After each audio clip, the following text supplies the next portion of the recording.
Ocean Decade Challenge number 1. Understand and beat marine pollution. How do we move from the ocean we have to the ocean we want? Today, we see plastic waste everywhere, from the ocean depths to the remotest islands of the Pacific. Yet the ocean is also menaced by pollution we cannot see. Untreated sewage, pesticides and fertilizers, toxic chemicals, heavy metals and other harmful substances. They're not just a threat to marine life, but also to human health and livelihoods. The Ocean Decade is an opportunity to identify, map, and reduce these sources of pollution. Working hand in hand, scientists, businesses, governments, and many other groups can create and roll out solutions that eliminate pollution at the source, reduce its impacts, and deliver a clean ocean for us all.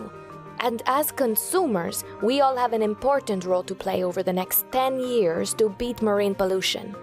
In the ocean we want, we embrace habits of buying and consuming that help keep our ocean clean and healthy. Are you up to meeting this Ocean Decade Challenge? Join us today.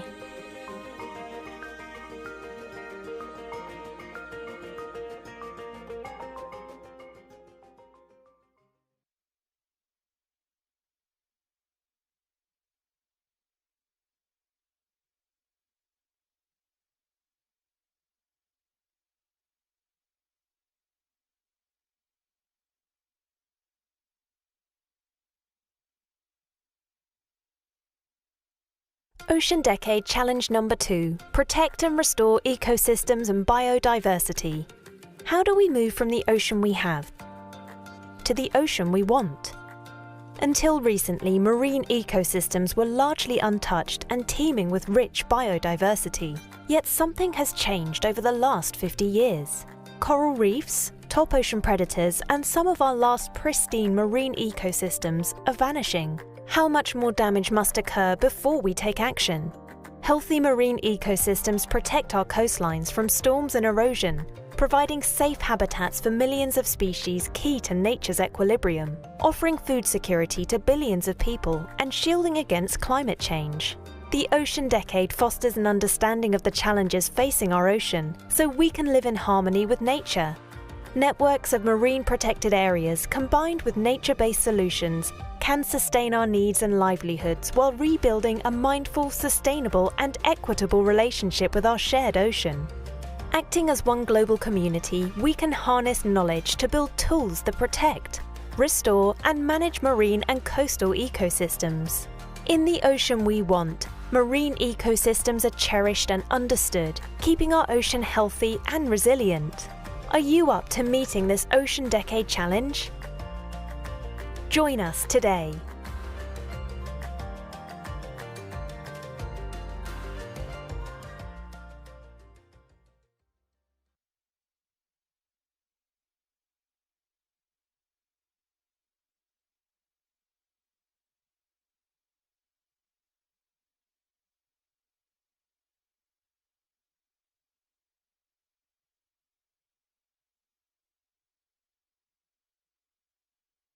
Ocean Decade Challenge number 3.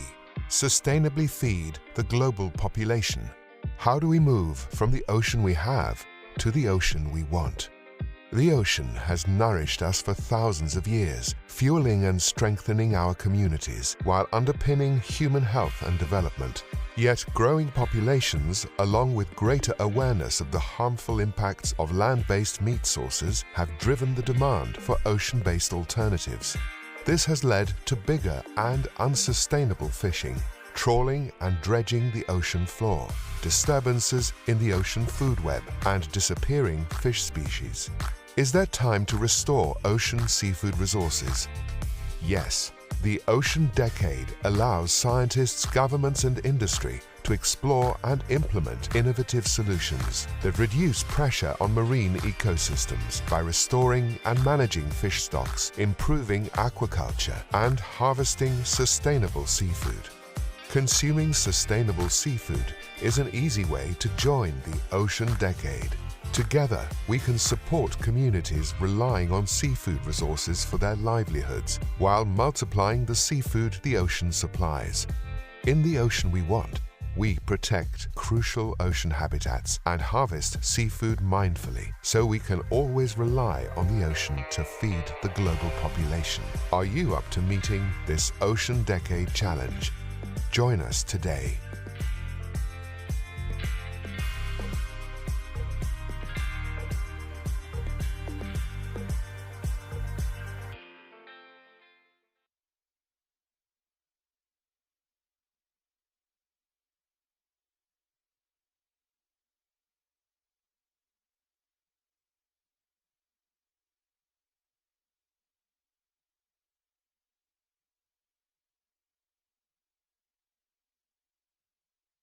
Ocean Decade Challenge number 4. Develop a sustainable and equitable ocean economy. How do we move from the ocean we have to the ocean we want? The ocean provides livelihoods and nourishment for hundreds of millions of the world's poorest people. The global economy depends on the ocean through fisheries, energy, tourism, and transport. The way we manage and share the ocean's limited resources has a global impact on coastal communities, indigenous peoples, and marine ecosystems. Let's seize the Ocean Decade to unlock transformative ocean science solutions that connect people with the ocean in a productive cycle. Investing in ocean science and technological innovations will create employment opportunities around the world and multiply sixfold the amount of seafood available. A clean, healthy ocean also impacts tomorrow's renewable energy sources, minerals, and medical breakthroughs. Over the next 10 years, Blue Knowledge will give us the tools to use and manage our marine resources for a healthy and productive ocean, for the well-being of humankind and the planet. In the ocean we want, both society and planet benefit from an equitable and sustainable ocean economy, so no one is left behind. Are you up to meeting this Ocean Decade Challenge? Join us today.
Hello and welcome to our 5th Ocean Decade Laboratory, A Safe Ocean, hosted by the German Federal Ministry of Education and Research in partnership with the Intergovernmental Oceanographic Commission of UNESCO, or IOC-UNESCO. My name is Monica Jones. I'm very happy to be back to guide you through the program of this 3-day event, focusing on our sometimes challenging relationship and certainly coexistence with the world's largest ecosystem, namely the ocean.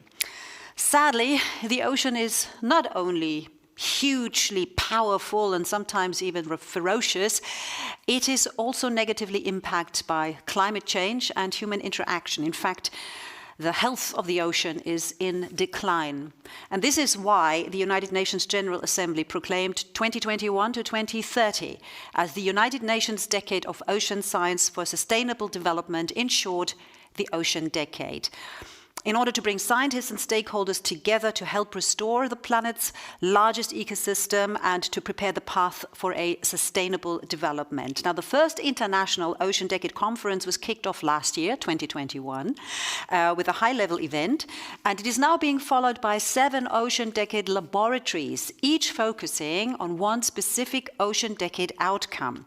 The last 4 Ocean Decade laboratories focused on an engaging and inspiring ocean, on a predicted ocean, a clean ocean, and just a month ago on a healthy and resilient ocean. And now we want to explore the decade outcome, a safe ocean. And before we get down to business, I would like to explore our conference platform with you a little bit, because this is a virtual event and it would be helpful if you knew how to engage. Now, first of all, you need to be in the live stream to see and hear me. And you can choose the language you want to follow the event, for example, English, French, Spanish, or else English with subtitles. Now you see this big white box right next to the live stream where it says no message yet. You can change this, of course, because this is the chat. Here you can engage in our panel discussions by submitting your comments and questions up there, and then please submit. Press send. To get a better overview of the agenda, scroll below the live stream. You find information about all the sessions for each day, the core event, the satellite activities, the wrap-up. You also find information on the various speakers. Now, during today's core event and the wrap-up, you can also access the live help desk in order to get in touch with our team in case you run into technical difficulties. On the left-hand side, you see a dark green column with several buttons, like the lounge, where you can review all the laboratories that already took place. Right now, there are 4. Further down, the button with the satellite activities. There are 19 this time, taking place today, tomorrow, and on Thursday all over the globe and in different time zones. The Ocean Library is really jam-packed with tons of materials, photos, documents, videos you can download and share with others. Please do credit the author. You also find the FAQ section here with the most frequently asked questions and answers, and a lot of other really interesting information. The Ocean Decade booth. Here you find one specific project as part of a safe ocean. More details about that, and very important, the 3 arrows down there, they take you to our interactive networking tables. That's going to be important, certainly at the end of this core event. If you use Twitter, then please use the hashtag Ocean Decade when sharing content online. If you watch us on YouTube, that's wonderful, hello. Sadly, you won't be able to interact, but you can change that because you can still register on our website, that is oceandecade-conference.com. So we're all set, but what can we expect in these next 3.5 hours? We can look forward to 4 sessions, starting with a first-hand account of one of the most ferocious volcano eruptions in recent memory. That followed by a panel discussion on how to prepare for the unexpected. We then explore integrated coastal hazard early warning systems and services before asking how to get the community ready and getting statements from different stakeholders around the world. Last but not least, we will take environmental justice and right into account and discuss a safe ocean for everybody today and tomorrow. At the end of the core event, you're invited to join the networking tables and the satellite activities, but we're not there yet. Let's start with the core event first properly, and let's bring in our co-host of the entire United Nation Ocean Decade Laboratories, starting with the German Federal Ministry of Education and Research, which is organizing the Ocean Decade Laboratories here in Germany. And we're delighted to hand over the floor now to Anna Parge. She's Policy Officer at the Federal Ministry of Education and Research, and she sent us this message. Ladies and gentlemen, a safe ocean. This is the topic of the 5th of a total of 7 virtual laboratories which the German Federal Research Ministry is holding in the UN Ocean Decade. The first things that come to mind when we think of the ocean are its beauty and its endless expanse, a place of great biological diversity that feeds us and which we use to transport goods, which gives us inspiration and where we can simply have fun and relax. But the ocean also has another, unpredictable and destructive side that it reveals less often. But many people who live in the world's coastal regions know it and fear it. The threat of tsunamis, storm surges, coastal flooding, or extreme algal blooms are some of the phenomena which affect people who live by the sea and depend on it for a living. Climate change is exacerbating some of these phenomena and making them even more unpredictable. Some only occur rarely, but when they do, their destructive power can be immense. They cause great natural, economic, and material damage, and frequently human fatalities. At least 3 major storm surges have hit our North Sea coast in Germany since 2006, causing flooding, loss of land, and destruction of dunes. In January this year, the eruption of Hunga Tonga Hunga Ha'apai not only covered large parts of the Tonga archipelago with volcanic ash. The resulting tsunami, with a height of several meters, also caused serious damage along the west coast of the main island of Tonga Tapu. And in December 2004, a tsunami caused by an earthquake in the Indian Ocean took the lives of more than 230,000 people. So how can we make coastal communities, ocean users, the blue economy, and the ocean's ecosystem safe? How can we adapt to the dangers of the ocean and make society more resilient? One thing is for sure, awareness has increased, both in Germany and around the world, about the risk of natural disasters and the devastation they can cause. Today, we invite you to discuss these and other questions regarding a safe ocean with experts representing various disciplines and generations, as well as with a wide variety of stakeholders.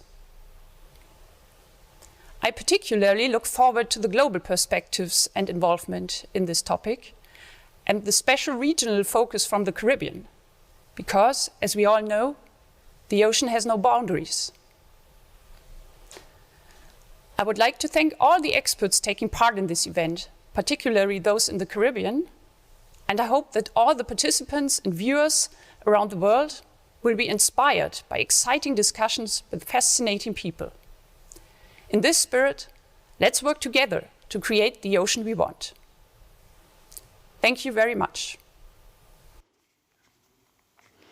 Well, thank you so much, Anna Parge, Policy Officer at the Federal Ministry of Education and Research, one of the co-hosts of the Ocean Decade Laboratories, which, as I mentioned earlier, is a joint undertaking, and the IOC of UNESCO is the other co-host, and we're really happy to welcome now the IOC's Executive Secretary, Vladimir Ryabinin. Vladimir, it's very good to see you. I hope you're well.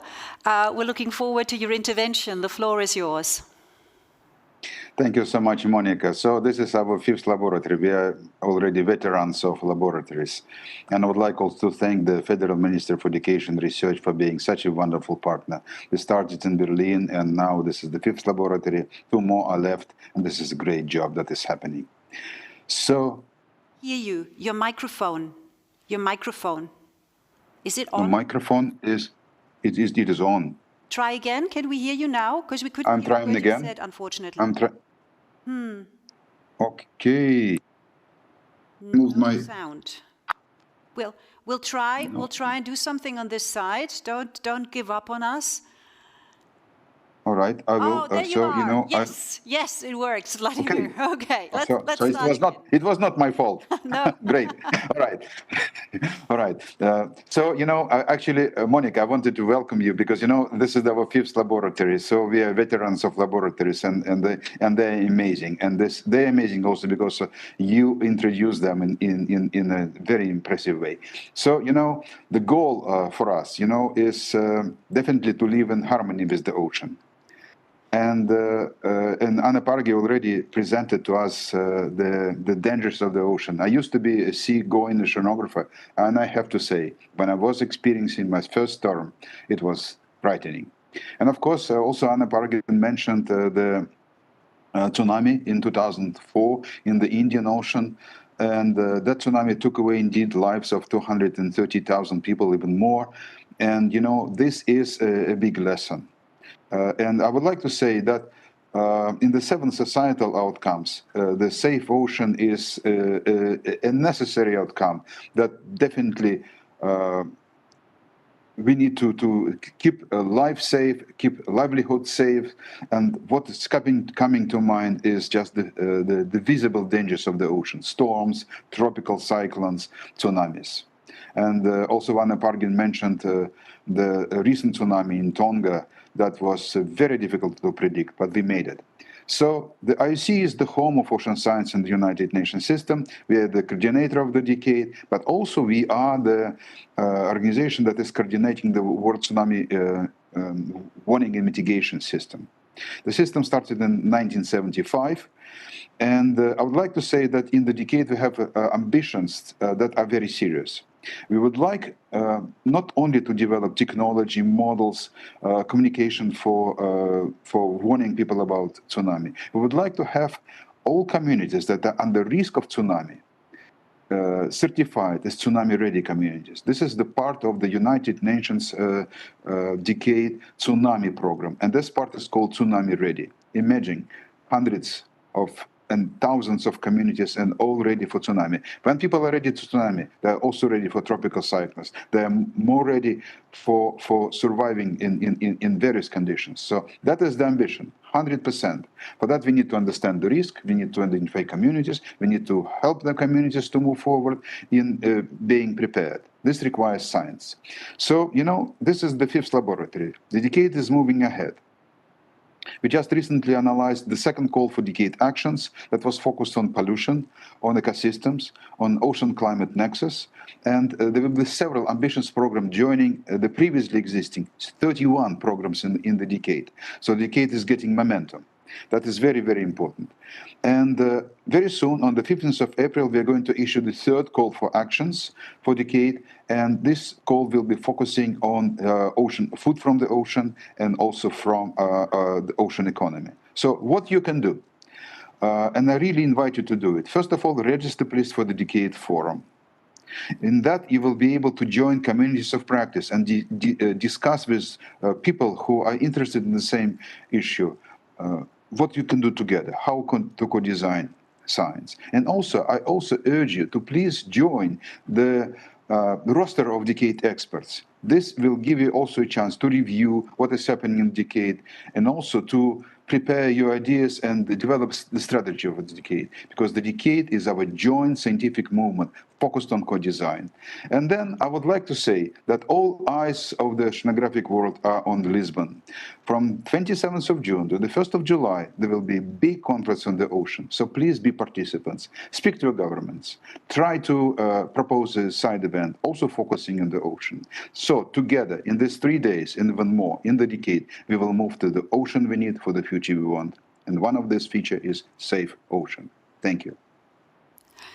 Thank you so much. Thank you so much, Vladimir. And rest assured, I will keep reminding everybody of the expert roster and the importance of participating in the Ocean Decade. Thank you so much.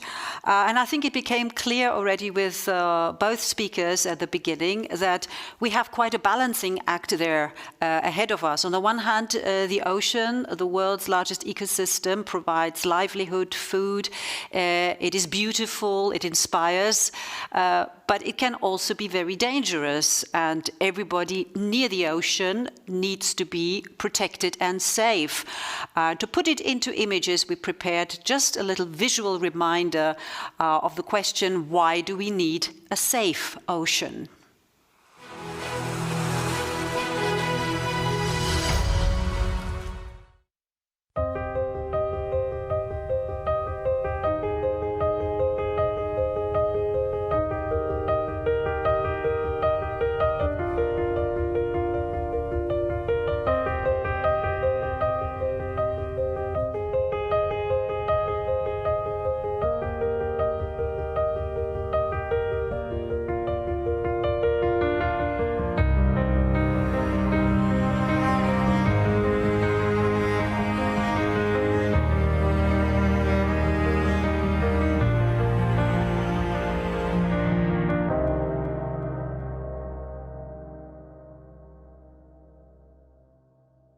So how can life and habitats be protected from ocean-related threats? What is the basis for reliable forecasting and warning systems? These are very important questions, and I'm sure you have thoughts and ideas about those. Why not share them with us on social media? For example, in what we call an engagement post. I'll give you an example for such a post. The basis for successful coastal hazard warning systems is collaboration and partnership. And this engagement post is actually by one of our two co-chairs of this Ocean Decade Laboratory. I'm going to introduce them to you now because it's time to bring them in. Christa von Hillebrand Andrade, she is the Deputy Director, International Tsunami Information Center, Caribbean Office in Puerto Rico. She joins us from the Eco Exploratorio Museo de Ciencias de Puerto Rico, which is an independent and truly amazing science and technology education initiative in Puerto Rico, worth Googling, where Christa also welcomes a live audience. And the other co-chair is Burkhard Baschek. He is an oceanographer and a scientific director of the German Oceanographic Museum in Stralsund, which is also very impressive. And that's where he's joining us from now, live in front of a massive, very impressive fish tank. Burkhard, good to see you. Yeah, thank you, Monica. Good to see you. Yeah, on behalf of our international expert group, I would like to welcome everybody out here who's joining us from different time zones around the globe to the Safe Ocean Laboratory of the UN Ocean Decade.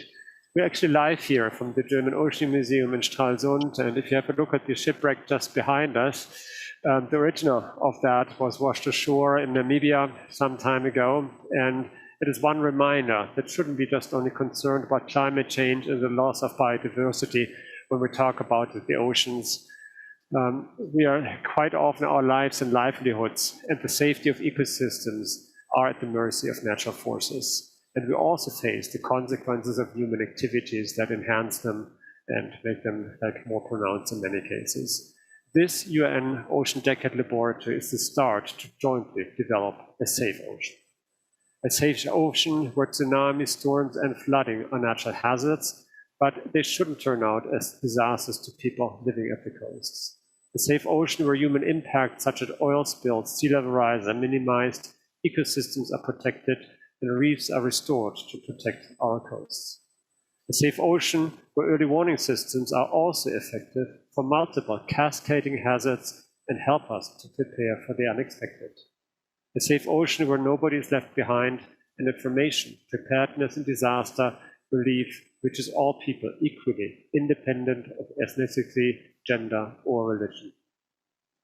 Join us to form an alliance that combines science with politics, the public sector, industry, NGOs, arts, and heritage. But also education and information are crucial, and museums certainly help to engage and fascinate people.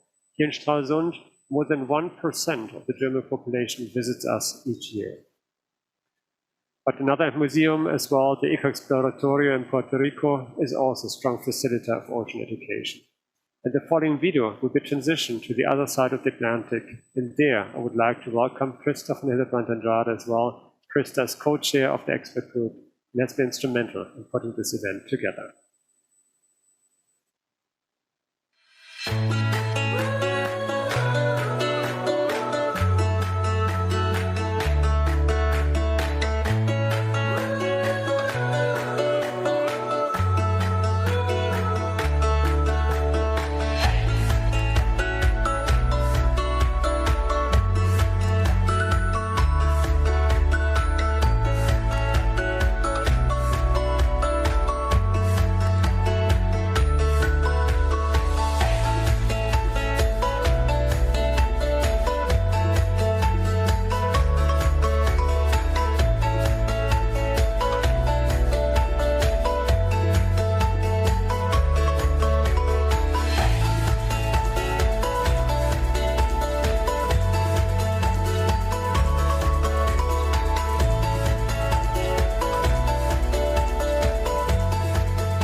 Very much, Monica and Burkhard. Bienvenidos. From one museum to another, it is wonderful to greet you from Puerto Rico and the Ecoexploratorio Puerto Rico Science Museum, a steadfast collaborator of NOAA for advancing science and science literacy. This is my first public appearance since the pandemic started. Interestingly, one of my last in-person events before the shutdown was also here in the Ecoexploratorio. On that occasion, I participated in a panel addressing the devastating 2020 Puerto Rico earthquakes, the concerns over tsunamis, and the novel COVID-19. At that point, I don't think any of us comprehended the sorrow, the loneliness, the heartbreak, the uncertainty we would all experience, or that we would be Zooming and FaceTiming instead of driving and flying. And it would take us 2 years to meet face to face. I welcome both here, the people here in the museum and from around the world. Today, the Ocean Decade Laboratory moves from the TV studio in Berlin and connects with the museums in Stralsund and Puerto Rico, and later this week in New Caledonia. Through this voyage, we wanted to highlight the common challenges and needs of these two great ocean regions. In the Caribbean and Southwest Pacific, we are all too familiar with ocean-related disasters along our coastlines and at sea. Now more than ever, we recognize the importance of learning from our past and the need to empower and resource our at-risk communities to co-design and co-produce the science and data-driven decisions to protect life, property, and livelihoods. This is especially critical in the face of increasing and intensifying hazards due to the climate crisis. I sincerely hope that the 48-hour Safe Ocean experience we have prepared will help us take us all to a safer future. Well, thank you so much. Thank you so much, Krista, and also Burkhard. And may I just add, it's great to have you two as co-chairs of this Ocean Decade Laboratory, A Safe Ocean, to have you at my side, even if it's only virtually. And as you know, we have fantastic sessions coming up. The next one looking at a very, very important question, namely preparing for the unexpected. That's coming now.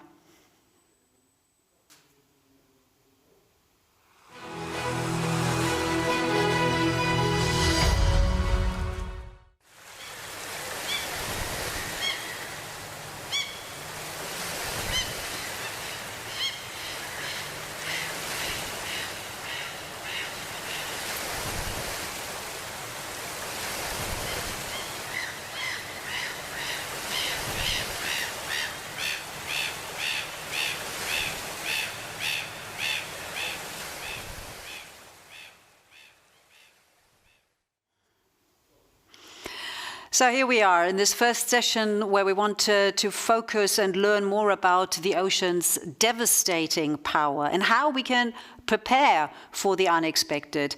Now, I'm sure everyone out there, me included, loves the ocean. It's wonderful to have a nice stroll along the sea. But anyone who's ever stood on the seashore during a storm can get a very good idea at how powerful the ocean is. And this power can be devastating and deadly, and certainly have a really, really harsh impact on coastal communities.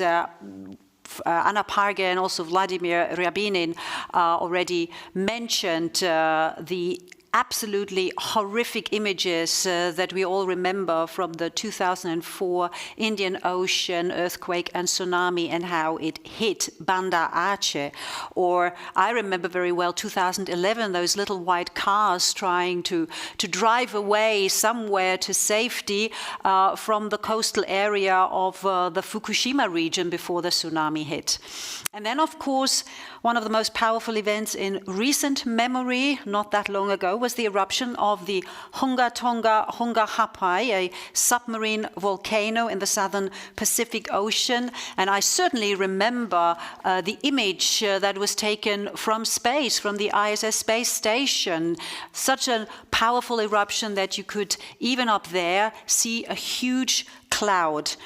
Now, this massive eruption caused tsunamis in Tonga, obviously, Fiji, American Samoa, Vanuatu, along the Pacific Rim, including damaging tsunamis in New Zealand, Japan, the United States, the Russian Far East, Chile, and Peru. It was huge. Were we prepared? How did we react? Well, let's get some first-hand account now from Ofa Fanunu. He's the director of the Tonga Meteorological Services, and he joins us now. Ofa, so very good to have you with us. From a scientist's perspective, because as a human being, actually before we get to you as from a scientist's perspective, from a human perspective, how did this massive eruption affect you? Yes, thank you very much, and appreciate the opportunity to share our experiences. Yes, I think in living memory, probably all of us here in Tonga have not experienced this kind of event before. Although we, in the back of our minds, we know that we have our volcanoes to about 50 kilometers to the west of our island, and every now and then we have a small eruption that reminds us that they are there. But we haven't experienced this kind of catastrophe before, and of course, as you said, it caught everybody by surprise. People had to evacuate, mostly here in the main island and a couple of the other islands nearby, and it was new for everybody, including ourselves in the warning center. But we managed. We tried to manage with what we had, and people evacuated. Unfortunately, 4 lives were lost. But these kind of events, as they happen unexpectedly, and very little time to prepare, I think that's the main question that it's on all of our minds. How do we prepare for these sort of quick onset events? Did Tonga Meteorological Services monitor the eruption? Because we've already established it did come, certainly the scale of the eruption did come as a surprise. Why is that? What kind of data was not available, and why not? Just to a little bit of background on the event. The eruption, it happened for 3 weeks before the actual major event. So on the event happened on the 15th of January, but on the 14th, a day before, the eruptions that happened on that day started to produce some waves. And we have one tide gauge here in our capital, which we use to monitor. And we actually put out warnings for marine tsunami warnings on that day, based on the data we took from our tide gauge and a couple of reports from the harbor master and the outer island, one of the outer islands of strange ocean behavior. So we monitored and we issued warnings throughout that day and that night. And then the morning of the actual eruption, we canceled the warnings around 11 in the morning.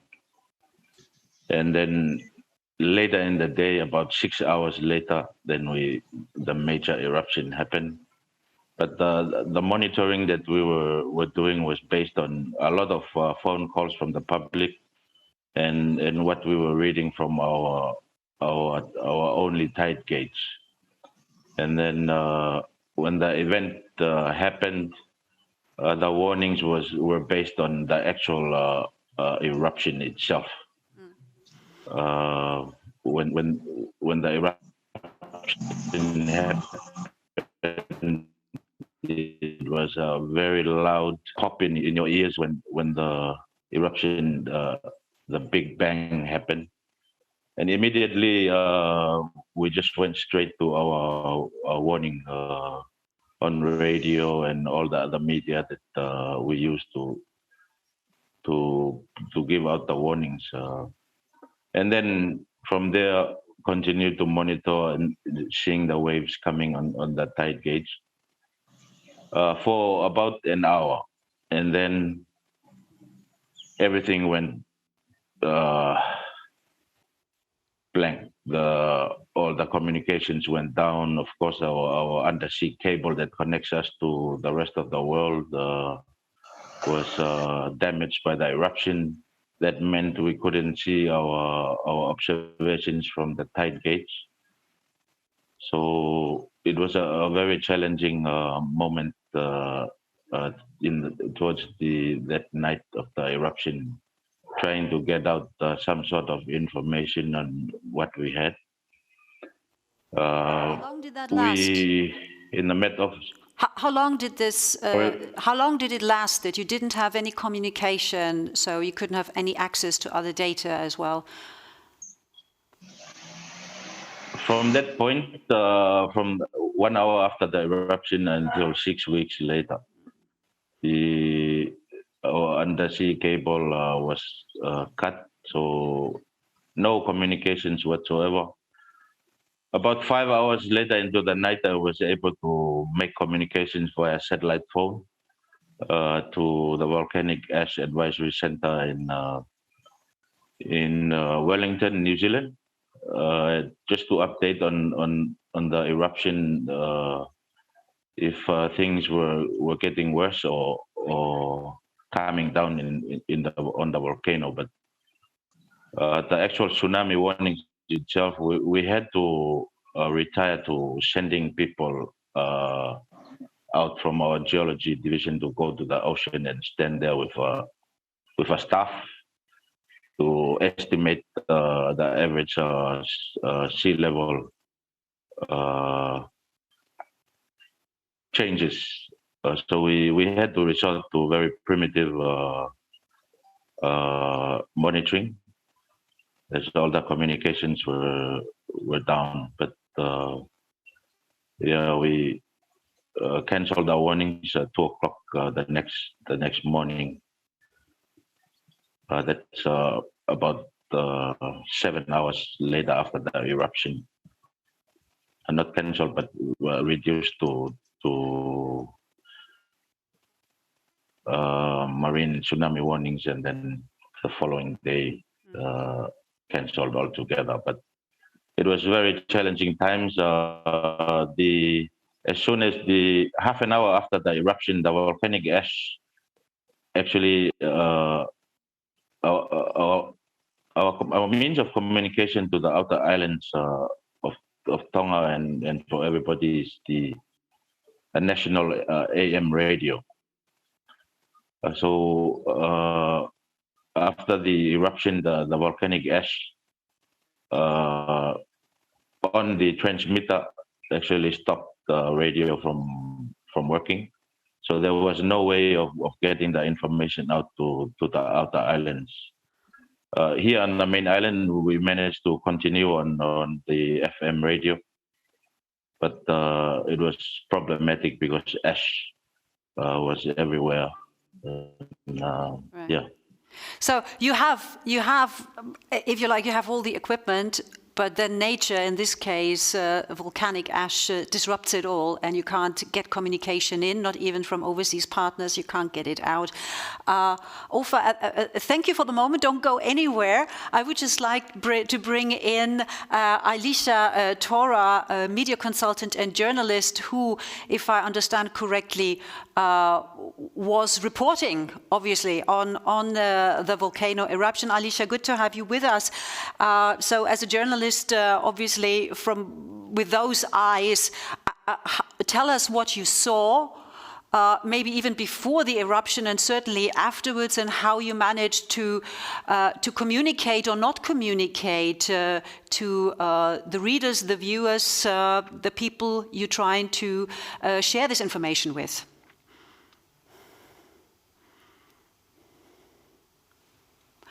We can't hear you. We have a problem. We can't hear you. Thank you very much for the opportunity and being able to join in this important discussion this morning. Well, I started noticing some changes on January 14th. And did some live stream Facebook posts on that when I started noticing that that the sea had changed somewhat at one of the pools that children normally bath in on the waterfront of Nuku'alofa. At that time, I saw that the water coming into the pool rose very high up to the top of the pool, and when it drained out, it really drained out really dry.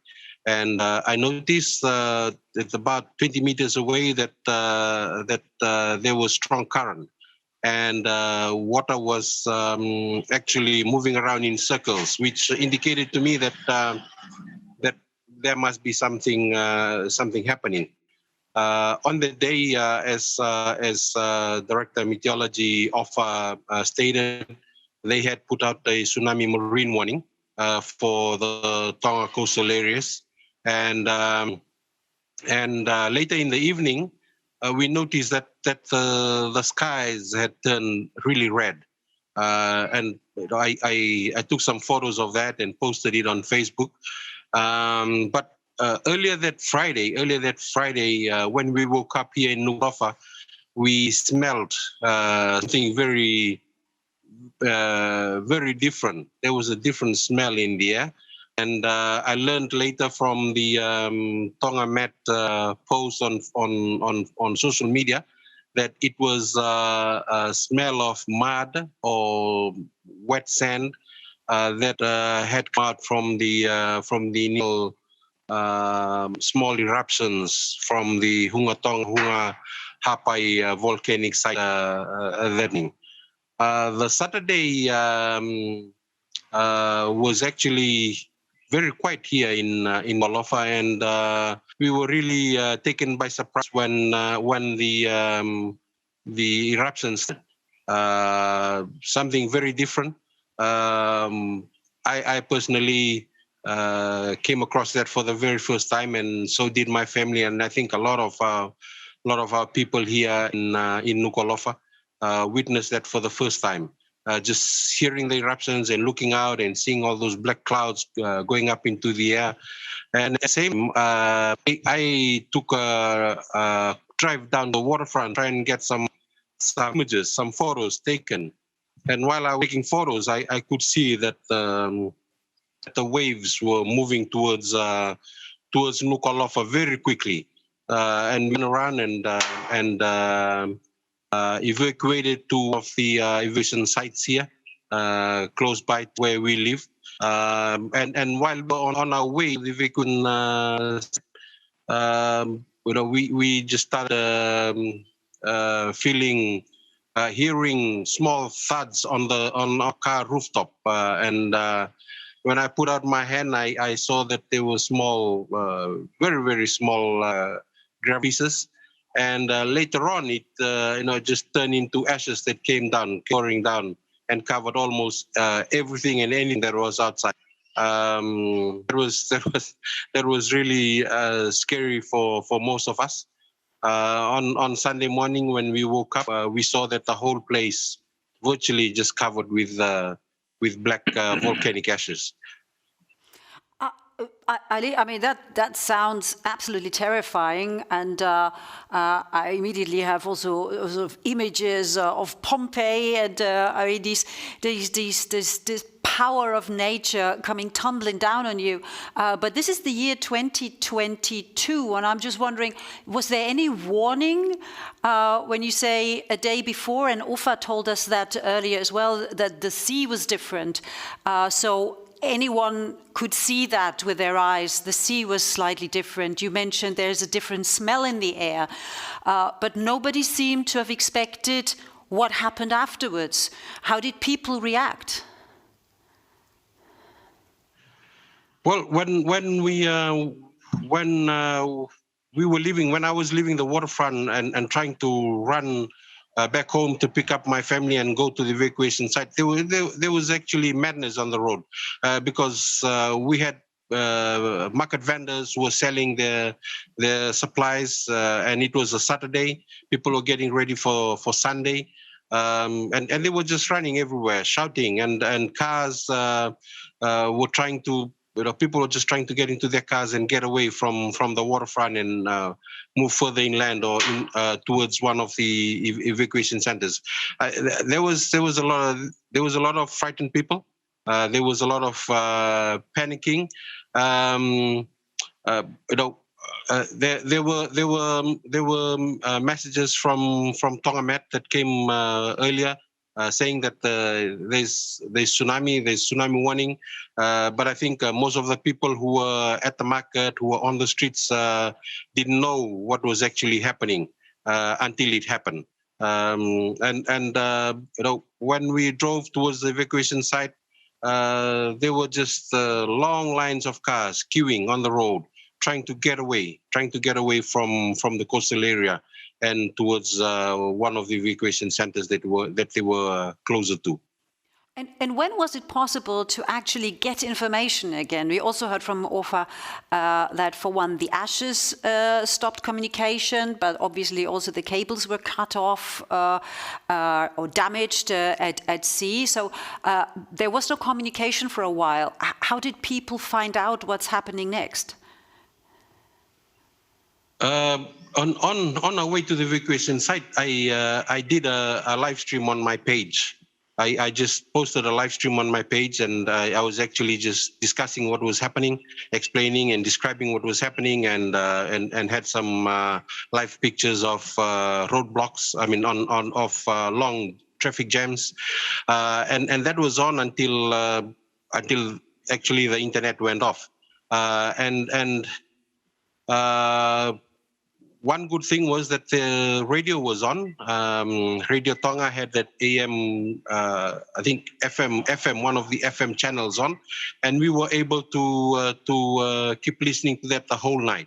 And they were actually getting some calls from the different parts of Tongatapu and also from some of the islands in Hapai, where people were calling in. Just describing what they had heard, what they had seen. But then I think after that, all communication lines went dead. We didn't realize that the underwater cables had been damaged severely until a few days later. Government was still able to operate with minimal satellite available to them through most of the overseas missions and consuls that were here, but otherwise, majority of Tonga, I think 99% of Tonga was going through an internet blackout, communication blackout, and while Digicel and Tonga Communication Corporation were able to restore partly some of the communication lines.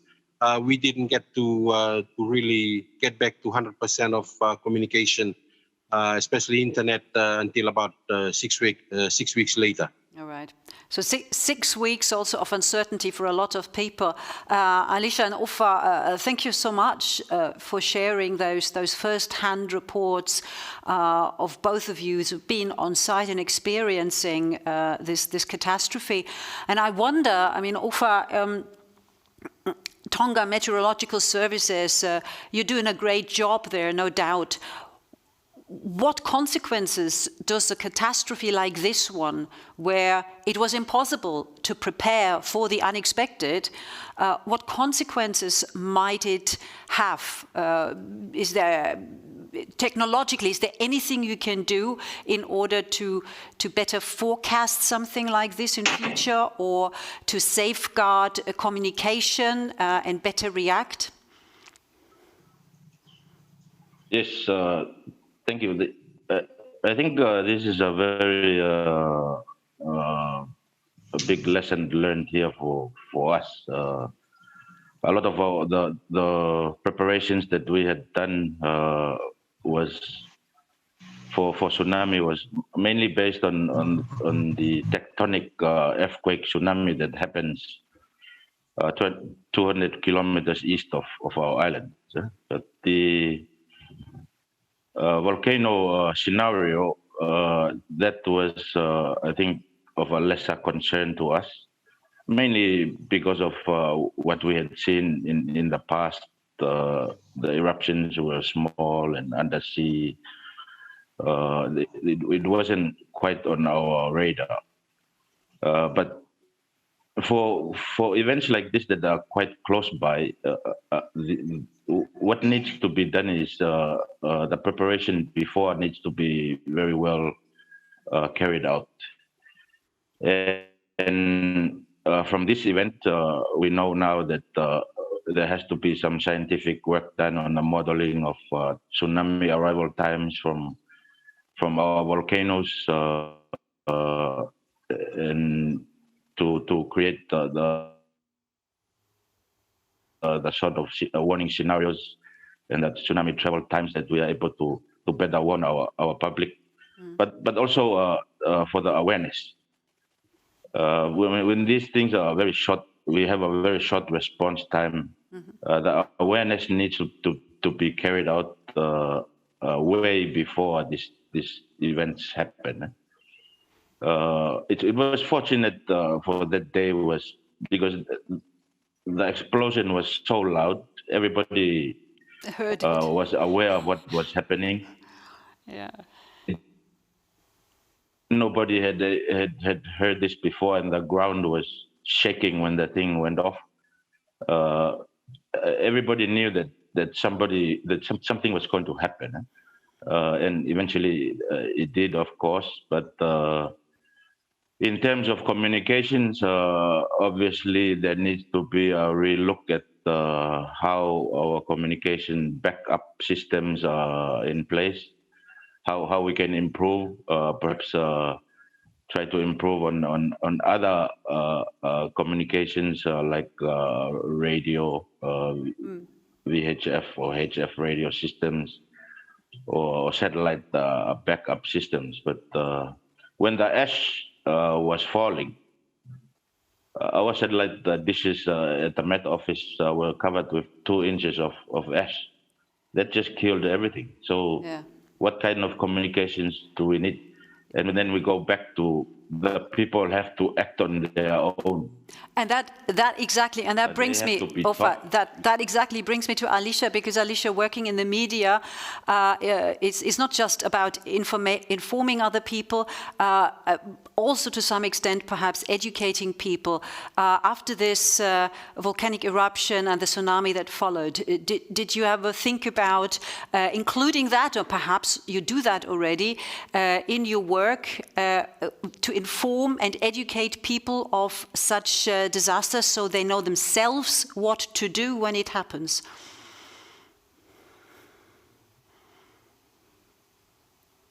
And the sound is gone again. We lost your sound, sadly.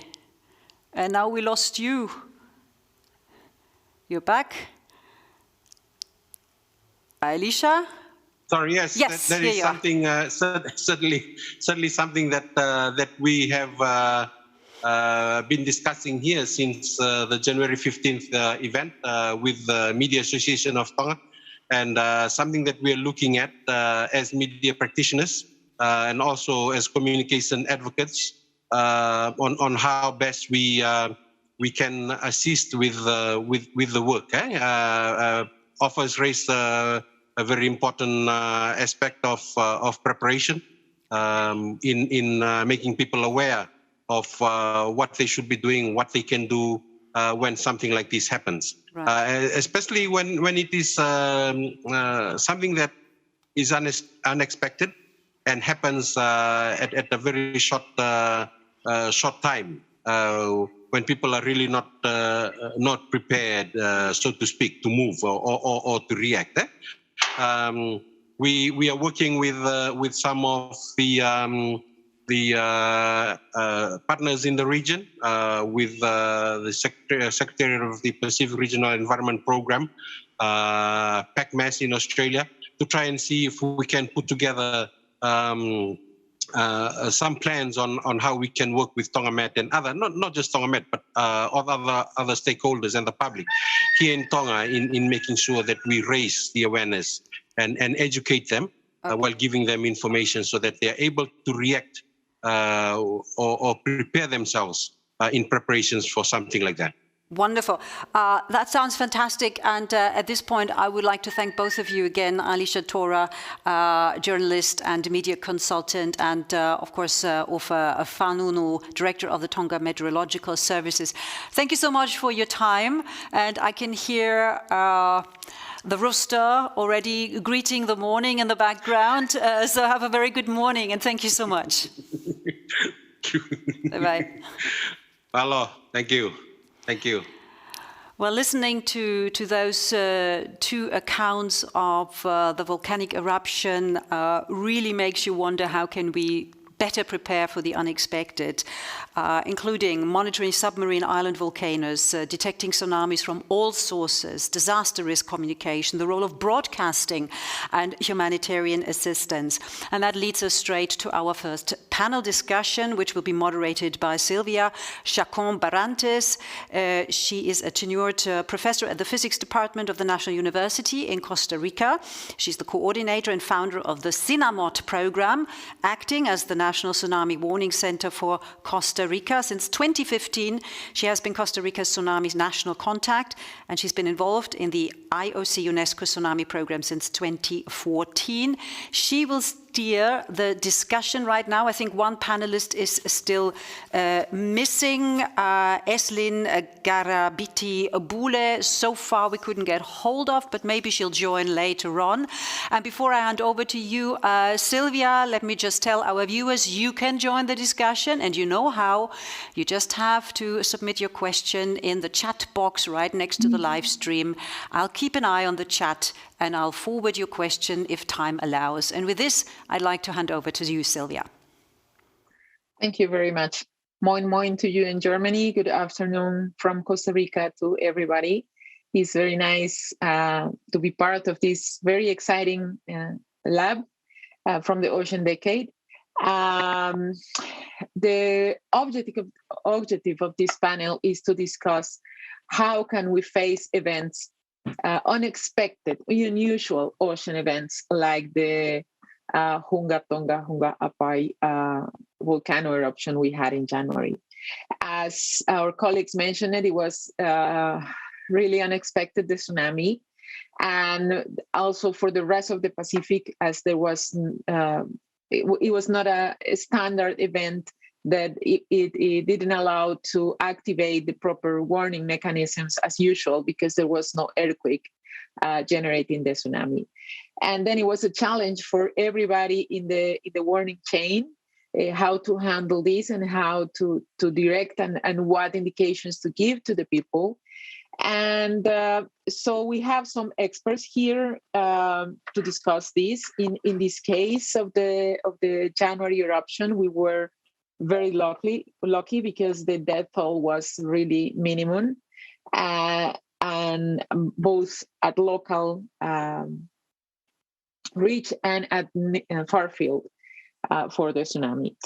So we want to discuss what can we do better? What lessons did we learn from this event that can be applied to this and other type of ocean-related events? And with us, we have Geoff Kilgour, is a senior volcanologist from the GNS Science New Zealand. And we have Irina Rafliana, researcher from the Badan Riset dan Inovasi Nasional, Indonesia, and German Development Institute from the University of Bonn, Germany. So I would like to welcome our panelists, and we had 2 more people invited that unfortunately were not able to join us. And I want to start asking Geoff, how can we monitor submarine and island volcanoes so people can be better prepared and better warned for tsunamis and other impact to coastal communities? Well, good morning, everyone. Thank you, Sylvia. So firstly, I just wanted to provide some context here. What I think really went well in this event was that the Tonga Geological Services and Tonga Meteorological Services did an incredible job providing the information that they had available to them, to the public. And you're right, in this case, while sadly 4 people died, this was a very, very large event. And far more people could have perished in this event. The other thing I wanted to point out is that these eruptions, submarine eruptions, are not uncommon. They occur a lot, but they very rarely get to the surface or generate eruptions that rise significantly into the atmosphere. And they're very rarely this explosive. So I think that's a really important point here. People have been saying that this is an unexpected event. Even for a geologist who studies volcanoes for my job, and talking to our volcano community around the world, this is a very, very unusual event, very, very explosive and unusually powerful. The other thing I wanted to point out is that submarine volcanoes are very, very difficult to monitor. There's many reasons for that. But if these volcanoes are submerged beneath hundreds of meters of water, it takes a lot of monitoring equipment and the infrastructure that can supply the information to help us determine what's going on. That's a very expensive process. And so we can put sensors on the seafloor next to the volcano, or we could be putting other sensors near the top of the volcano, even submerged beneath the ocean. But even to get that information to the main island in Tonga, Tongatapu, or further afield is very, very expensive. And so we have to think of ways in which we can deal with that. There are some ways in which we could look at using fiber optic cables. But in this case, as you can see, both the international and the domestic cables were broken because of the eruption itself. So even if we had sensors on the ocean floor, many of these could have been damaged even in the run-up to the eruption itself. The other thing I wanted to point out is that there's, because of these eruptions occur probably more likely, more commonly, but barely reach the surface, they can still generate small tsunami. But for a geologist like me who looks at the rock record to understand past history, and history is generally the key to the future, what we need to understand is far more about the size and style of these eruptions that have gone on in the past to understand how volcanoes have worked in places like Tonga or across and around the Pacific. And so we need to do a lot more research to understand the size, the style, and the tsunami generation potential of those past eruptions so we can understand the future. And so there's a lot of things that need to happen at the same time here. But in this case, it's a very, very rare event to see such a large eruption generating tsunami wide across the Pacific and over into the Caribbean and around the world. So there's a few things there to discuss, but I'll now pass on if there are other things to discuss. Thank you, Geoff. As we are missing 2 panelists, maybe we can address you one of the questions directed to them. I know you are a geologist, but do you come with any information on other or can suggest any other practices and technologies that can be used to monitor and warn the public on tsunami threat from volcanic eruptions? Sure. So I think as often mentioned just in the previous session, the really difficult part of this particular scenario is that the volcano is located about 60 kilometers, 65 kilometers northwest of Tongatapu. And effectively, it's the same as having a big subduction zone right next to the main island or any communities nearby. So in this case, it's very similar to the earthquake, the time between the earthquake and tsunami reaching Sumatra. It's the same case in many other, in Fukushima in Japan. And so generally the earthquake and feeling the earthquake on the mainland is the warning. In this case, the eruption and the sound that was generated was the warning that provided some time for people to prepare or move away from the coastline if that was possible. So in this case, and in those cases where you have the hazard or the rupture that's generating a tsunami very close in, you can have all the technology you want. The warning sign is traveling about the speed of sound or a little bit slower, but that's much faster than an alarm triggering, sending sirens to provide warning to the public and then people acting. But if in this case where we have an eruption in Tonga and we are still receiving tsunami all the way around the Pacific, the things that we have in place right now are these deep ocean tsunami sensors. So these are scattered around the Southwest Pacific. That's a partnership between New Zealand, Australia, a number of other countries. And this is providing some of the early warning for those countries that are a bit further away from where the source is located. And this is directly in response to our understanding of how long it takes for tsunami to travel from, for instance, the Pacific all the way down to New Zealand or Australia or the rest of the Pacific. So these are good examples of the way in which we can put these buoys and these sensors out into the open ocean. They can detect tsunami that are traveling from distant sources, and that not only does that provide the warning, but the signals from those sensors provide us with an understanding of the size of that tsunami that will reach the shore. So that's a really key moment where we're able to provide not only the science to understand the size of the tsunami, but it's how we can then provide that information to those who are there to make the evacuation decisions, so they can determine how far people will need to evacuate in the case of an incoming tsunami.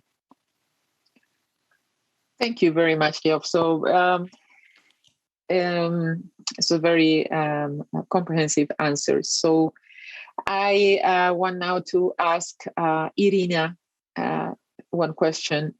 Irina, we are currently in the communications age. We are surrounded by information about anything in many means at any time.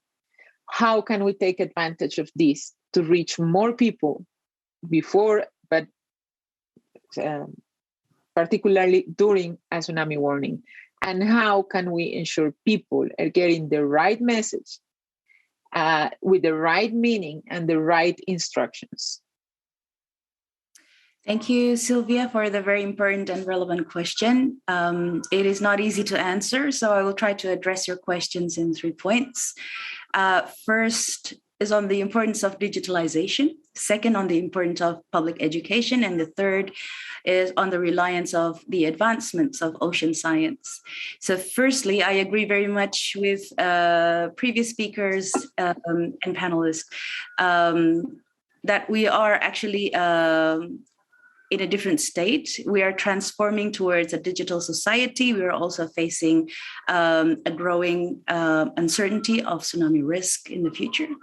And this changes the game of in the tsunami risk reduction realm. It changes the mobility of knowledges, and of how we respond to tsunami and also related ocean threats. So I think we all agree that digitalization should be available as global common good. This means communication, information, and all of its relevant infrastructure should be accessible to all without exception.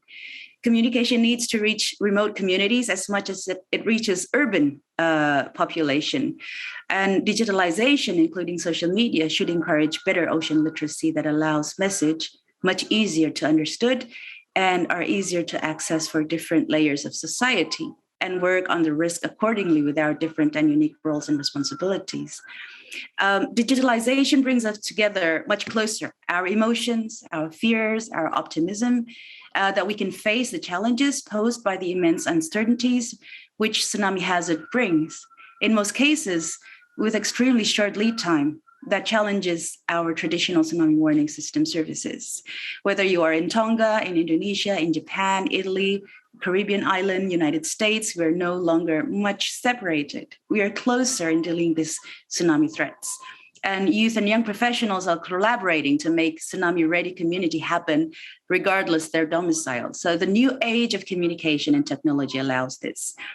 Secondly, however, we need to educate ourselves and our communities, our most loved ones, about the tsunami risks and what to do about it. Because as much as we are supported by communication infrastructures and technologies, without adequate risk perception, we are still facing failures to save lives. The learning processes with the advancement of ocean science will allow us to understand what to do, including how to respond to tsunami warning. And at the same time, lessons are telling us that the ability for the communities to self-evacuate is also paramount. Lastly, I think we rely to the advancement of ocean science, including its social elements, social dimensions, to tell us more about these unexpected risks, that volcanoes, underwater landslides, and many natural and man-made phenomena are equally capable of generating tsunamis as much as earthquakes. And at the moment, our tsunami warning system is pretty much responding mainly on earthquake sources. And I agree with on his statement as well. This had created immense lessons learned. We came to also learn that different phenomena requires different warning and different responses. Every event is unique and unexpected. This is a very clear example on how science should work harder to improve the society's well-being, to shape risk perception, to accept and continuously adapt to living in harmony with the complex tsunami and ocean risks. So I hope that provides a very brief 2 cents on your question, Sylvia, but very important indeed. Thank you. Thank you very much, Irina. It is your answers and Geoff answers are very interesting and lead us in the directions we need to move forward to get a better prepared world for tsunamis and by extension for any other coastal threats. We need to advance in 2 directions. One is the technology to monitor and warn. But technology by itself is useless if people doesn't know what it means and doesn't know how to react. Because for tsunamis, as you mentioned, Irina, time is a very important constraint. So we need to advance in these 2 fronts. We need to educate people. We need to spread the message before and during the warning and prepare the people for the message and for understanding the message during the warning. And for this, we have one of the main, one of the goals of the decade that is have 100% at risk communities to be tsunami ready by 2030. It's a very ambitious goal, but it is indeed a very important one if we want to avoid losing lives for tsunamis and that could happen anytime. And this also is linked with what Geoff mentioned about natural warnings. When you are in the near field, the time to act is very, very reduced and is so difficult, as Geoff mentioned, to monitor such volcanoes as the Hunga Tonga Hunga Ha'apai. Therefore, we need people to be able to read natural signs and to act accordingly and fast enough to these natural signs. And for people that are located a very little further away, we need technology to let us know what is going on. And we need to adapt our warning systems, both regionally and locally, for these non-seismic tsunamis as well. Even though earthquake-generated tsunamis are vast majority with over 80-90% of tsunamis, the other kind of tsunamis, unusual, there's been an interesting discussion on how to call them, unusual tsunamis, or non-seismic tsunamis, atypical tsunamis. There is maybe there is maybe no consensus on what is the best word to use. But for these non-earthquake generated tsunamis, we need to also be ready, and we need to include them in our warning systems and in our community preparedness and education programs and social sciences as well, as you mentioned, Irina. So I think we are concluding here our panel discussion, and I go back to you, Monica, for the question and answers. Thank you, Sylvia. Thank you for this great discussion, even though you only had half the amount of panelists that was originally planned. But kudos, that was fantastic. And I do have a question actually for Irina. Information, it says here, must be accessible to everyone. Do we pay sufficient attention to get an inclusive communication, for example, for disabled people? It's a question directed to Irina. Thank you very much for your intervention in this. And we've done a lot. We have to acknowledge that we're working really hard, but we also need to be realistic that there are still a lot of layers of society that are still unable to access such information, whether this communities of special need, women, children, elders, or even men. So it is very important for us to always remind ourselves about these inequalities that are still going on. Otherwise, we will not be able to treat digitalization of communication as a global common good. It should serve injustice, but it still needs a long way to go. Internet access is still a luxury to many. Clear and truthful information is also something that is quite expensive to some, and not all are exposed to public education in a most regular way.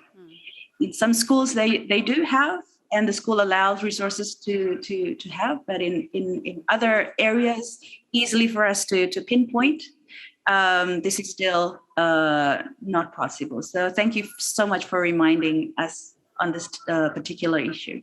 Absolutely. And of course, from your answer, I get, first of all, we need to be aware of the issue so we then can react to it. So awareness is the first that comes.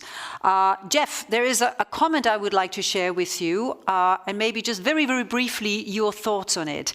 So the comment goes this: in addition of the 2022 tsunami scientific effort, we may also want to revisit the 1883 tsunami. With the current modeling, knowledge, capacity, we may understand better these events. With these studies, we may also have more information to plan sensing infrastructure and evacuation. Jeff. So that's a very good point. And one thing that we're doing right now is actually looking at that 1883 eruption and the tsunami that was generated using modern understanding. And this was actually underway before this eruption. So we've been able to accelerate our understanding of that Krakatoa eruption in the first place. The other thing I think it's worth pointing out, because I didn't make this point earlier, but some of the tsunami that was generated here is not only related to the eruption, but almost certainly to some sort of collapse of parts of the volcano. And that's very, very difficult to forecast. And so I think we need to, and this is the same thing that happened in 1883, that much of the volcano actually collapsed and then formed a tsunami that was really quite devastating. And so those are the things that we need to do much better in the science so that we can understand what would likely happen in the future. All right. Well, thank you so much also now for being able to answer a couple of the questions and comments from the chat. Sylvia, thank you so much for this really insightful and interesting panel. All the best to all of you. Thank you so much. And it's time for another very, very short break, 10 minutes again. Cup of tea, cup of coffee, wine, beer, water, stretching your legs, or follow our short video animation of the satellite activities. We'll be here back with you in 10 minutes.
Welcome back to our 5th Ocean Decade Laboratory, A Safe Ocean. And we're already starting with session 2, coastal communities and ocean users, ocean ecosystems, blue economies. They're all exposed to devastating, unsustainable impacts on land and at sea. The frequency and intensity of weather and climate-related hazards are changing, which makes their impact even more extreme. To mitigate the ocean's hazards, make it safer and enhance community resilience, evenly distributed, higher density ocean data and reliable forecasting systems are urgently needed. And we got these fantastic examples, these first-hand reports before this break from 2 eyewitnesses from the volcano eruption off the shore of Tonga. So integrating coastal hazard early warning systems and services in the Caribbean, that is the title and the focus of this next panel round. The discussion will be in the safe hands of our co-chair, Krista van Hillebrand Andrade, who joins us now in the Eco-Exploratorio Museo de Ciencias de Puerto Rico, where she also welcomes a live audience. And the live audience will be able to ask questions, as can you, all the participants all around the world, by using the chat. Just send your questions submitted, and we'll try and get as many in at the end of this session. In the meantime, Krista, I look forward to this panel round, and over to you. Yeah, thank you very much, Monica. And it's once again, it's great to be here in the Eco-Exploratorio Puerto Rico Science Museum. And I have a very nice audience. I have youth, I have college students, I have professionals, I have the director of the Puerto Rico Scientific Network, the coordinator of the Tsunami Ready Program of Puerto Rico, other interested emergency managers and volunteers. So it's very nice to be with them and sharing this afternoon. So given that we're in the tropics and most of our states are predominantly coastal, just wait a moment, Fernando. I'm sorry, we just had a little bit of backfeed here. So given that we're in the tropics, as I was saying, and our states are predominantly coastal, in the Caribbean and the tropical Americas, which includes, just for your idea, in my work at the International Tsunami Information Center and its Caribbean office, I'm supporting tsunami preparedness in 48 countries and territories. That's from Bermuda through Brazil, from Mexico through Barbados. So we have many countries. We have big countries. We have small countries. We have, different language. We have 4 different main languages. So it's a very diverse region. But all of us have a very long history and with hurricanes, storm surges, and tsunamis, but also with oil spills, the issues of wastewater, coral bleaching has become an increasing challenge, and also sargassum and influx. So we have many different types of hazards that we're dealing with, and we also have volcanoes, and one of which is very famous, the Kickhamjeni volcano in the Caribbean, which is always a concern for a lot of people. And after seeing what happened in Tonga, we're getting more questions on what could we expect from that volcano. So as you said, Monica, the situation with the climate crisis, all these hazards are just being exacerbated. The good thing is that for most of our hazards in the Caribbean, we do have warning systems, but they're unique warning systems. So we have the warning system that's for the hurricanes and the weather and the earthquakes and then the tsunami and then the other biological hazards. So we do have them, but still we have significant gaps, which then in turn affect the individual and official response capabilities, and then put at risk millions of lives and livelihoods. And it's not only, we're getting better at surviving from the initial impacts of these events, but also we're having to deal with all the cascading events, which also would have been experienced like we've been seeing over these months from Tonga. So this panel, really, the objective is to explore an integrated framework that has been proposed by a group of stakeholders in our region to try to work together to garner our strengths and address the weaknesses and also generate efficiencies with the end goal of becoming more resilient. And I'm very happy, and I hope all my panelists are here, are online. And yes, I would like to introduce them. So first of all, we have Raul Salazar. He's originally from Peru, but he is right now the chief of the United Nations Office for Disaster Reduction, the regional office for the Americas and the Caribbean based in Panama. So good afternoon, Raul, and thanks for joining us. Also, we have Dr. Albert Martins. He is currently the second vice president of the World Meteorological Organization. He's the first person in the Caribbean to occupy such a prestigious position.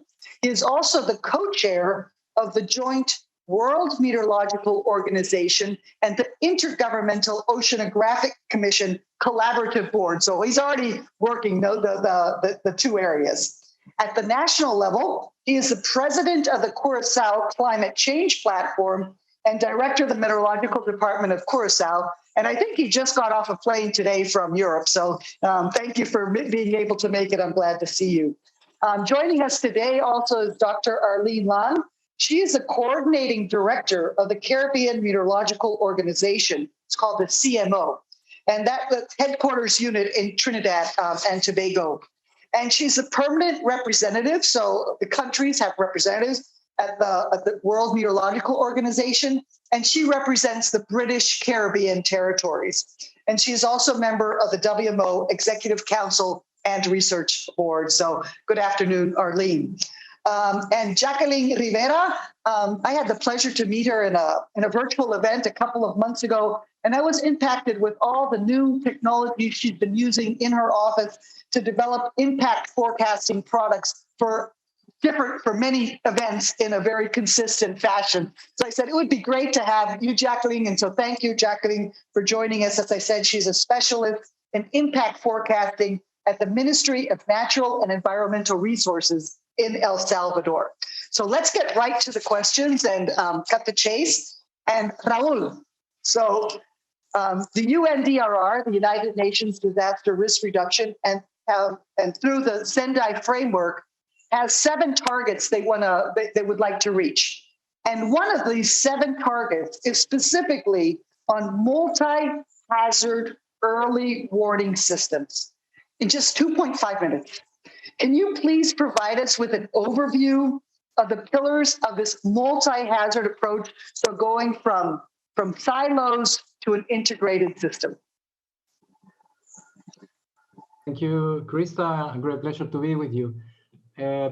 Basically, what the Sendai framework and the other agendas, like the 2030 Agenda for Sustainable Development, are calling for for integrated systems. Even when we are speaking about development in itself, when we speak about the 17 objectives of the Sustainable Development Goals, there is behind an objective of integrality. It is a call for seeing things not from one specific aspect or silos, but to break the silos to bring all those things together. The things have been also reflected when we speak about multi-hazards.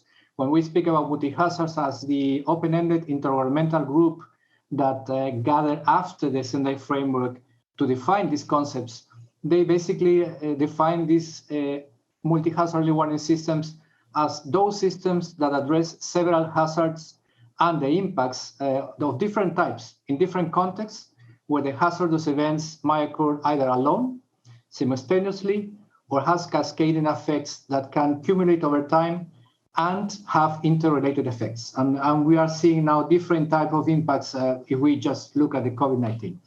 The main pillars that were described when they were speaking about these systems in general and the integrality of this. First, there is a concept of end-to-end. That's one important thing. It's not the gathering of the data, but also how we use and communicate the data and the use that the final users, in this case, have of this information to save lives. Second thing, people-centered. Early warning systems have to be clearly understood by people, have to be easy, readable, and accessible to people, have to be provided timely, and also try to articulate some responses from the communities. First, then, the first pillar of having these background concepts have to be based in risk knowledge of the relevant hazards, and these hazards are interconnected in nature. There is not a single hazard, and hazard might occur in a simultaneous way, different ways. So we have to have ways of understanding these risks. Second, the second pillar is that we have to have the monitoring and warning capacity to detect, monitor, and analyze these hazards and the initial stages of the hazards. How do they evolve, and the issue of forecast and warning of hazards and the possible consequences of these impacts. Third pillar, is related to the dissemination and communication of this information in a timely and accurate and actionable way.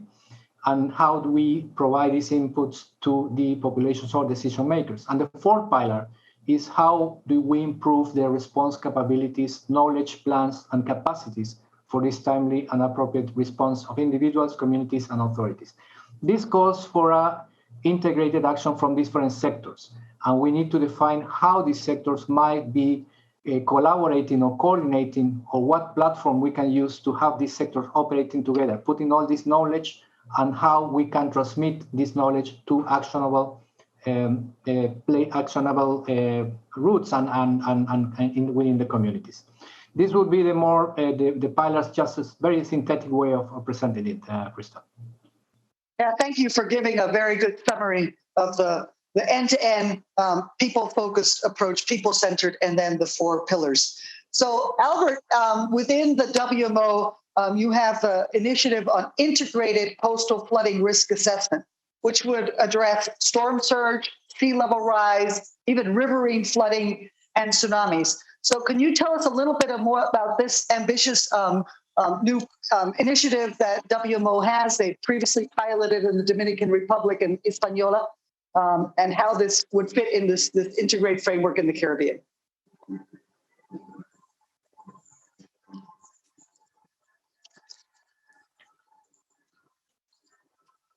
You're Albert, we can't hear you. Sorry. So thank you for having me. And I'm also very interested in discussing this topic because it's part of the integrated way that WMO is looking in the future. So the integrated inundation model consists of three pillars. One pillar is where a group of scientists are focused on the ocean part, the waves, the observation of the waves, but also modeling the waves using the wind force that will increase the waves, but also the tidal. And there's also sea surface height, like when you have a storm surge also, in addition to that. That is one of the pillars, so the part of the ocean itself. The second part is the atmosphere, where we are concentrating on the atmosphere itself. And very important is not only the wind is important there, but also the amount of rainfall. Because the amount of rainfall that you will get of those atmospheric models will help the hydrological models. So then again, you will go to the third pillar. That's the third pillar where we are focusing on how the runoffs of rainfall are going through the river to the ocean. So by having those three models that are separated, it is important to find a way how to integrate those three models in one model. By doing that, you need then scientists that are willing to work together from the different fields.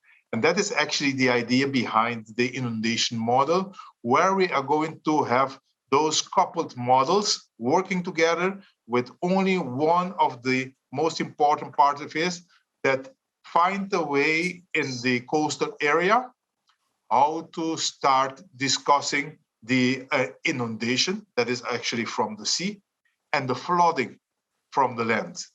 And so there is where you will find the way that we're going to discuss both, because it is important when you have flooding and it is high tide, you will have some consequences at the coast. So that's why it's important to have that integrated. And that is actually the way that WMO is looking in the future. Thank you very, very much, Albert. So it's not only about integrating the hazards, it's integrating in collaboration among scientists and also integrating different data streams that maybe they're all sort of separate right now, that they have to all come together to give this product then to the citizens. So Arlene, I know a lot of your recent research has been focusing on the increased risks of coastal hazards and other direct and cascading impacts that the Caribbean and tropical Americas could face because of the climate crisis and the data needed for warning services. Can you talk a little bit more about what we're going to need up to, to sort of buttress what Raul and Albert have said in this very fast changing world? Thank you. Thank you very much for having me. I hope you can hear me okay. I wanted to follow on what Albert has said. We're very pleased to see this integrative approach because what we in the Caribbean are facing was very much exemplified by 2021, where we saw not only hydrometeorological hazards, but we also saw geological hazards, concurrent, compounding, and cascading impacts.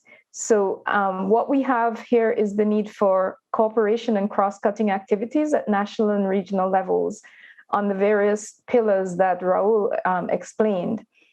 From a geological and meteorological feature perspective, you need to understand what exactly is happening with your hurricanes, your extratropical storms and fronts, your earthquakes, your volcanic eruptions as physical phenomena.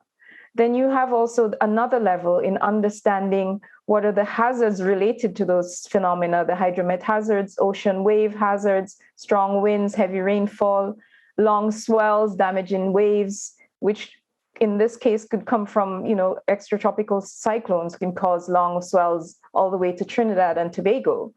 We have also hydrometeorological consequences where then you have your flash floods, your landslides, your lahars in the case of the volcanic eruption in St. Vincent last year, and then subsequently Hurricane Elsa passing over the same region, and there's marine submersion. Then you have to explain what are those things going to have in terms of impacts at a different level and the action that's needed to save lives and property.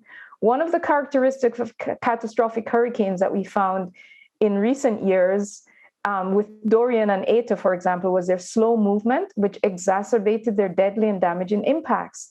A study of tropical cyclone movement since 1949 to 2016, done by Jim Cossin, found that North Atlantic tropical cyclone translation speeds decreased by 16% over land areas.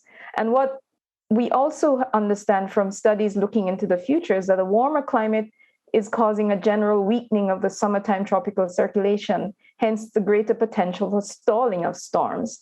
And the greater rainfall rate, the slower movement of the tropical storm, the greater the tropical cyclone-related rainfall in a given area, increasing also the greater risk for storm surge along the coast.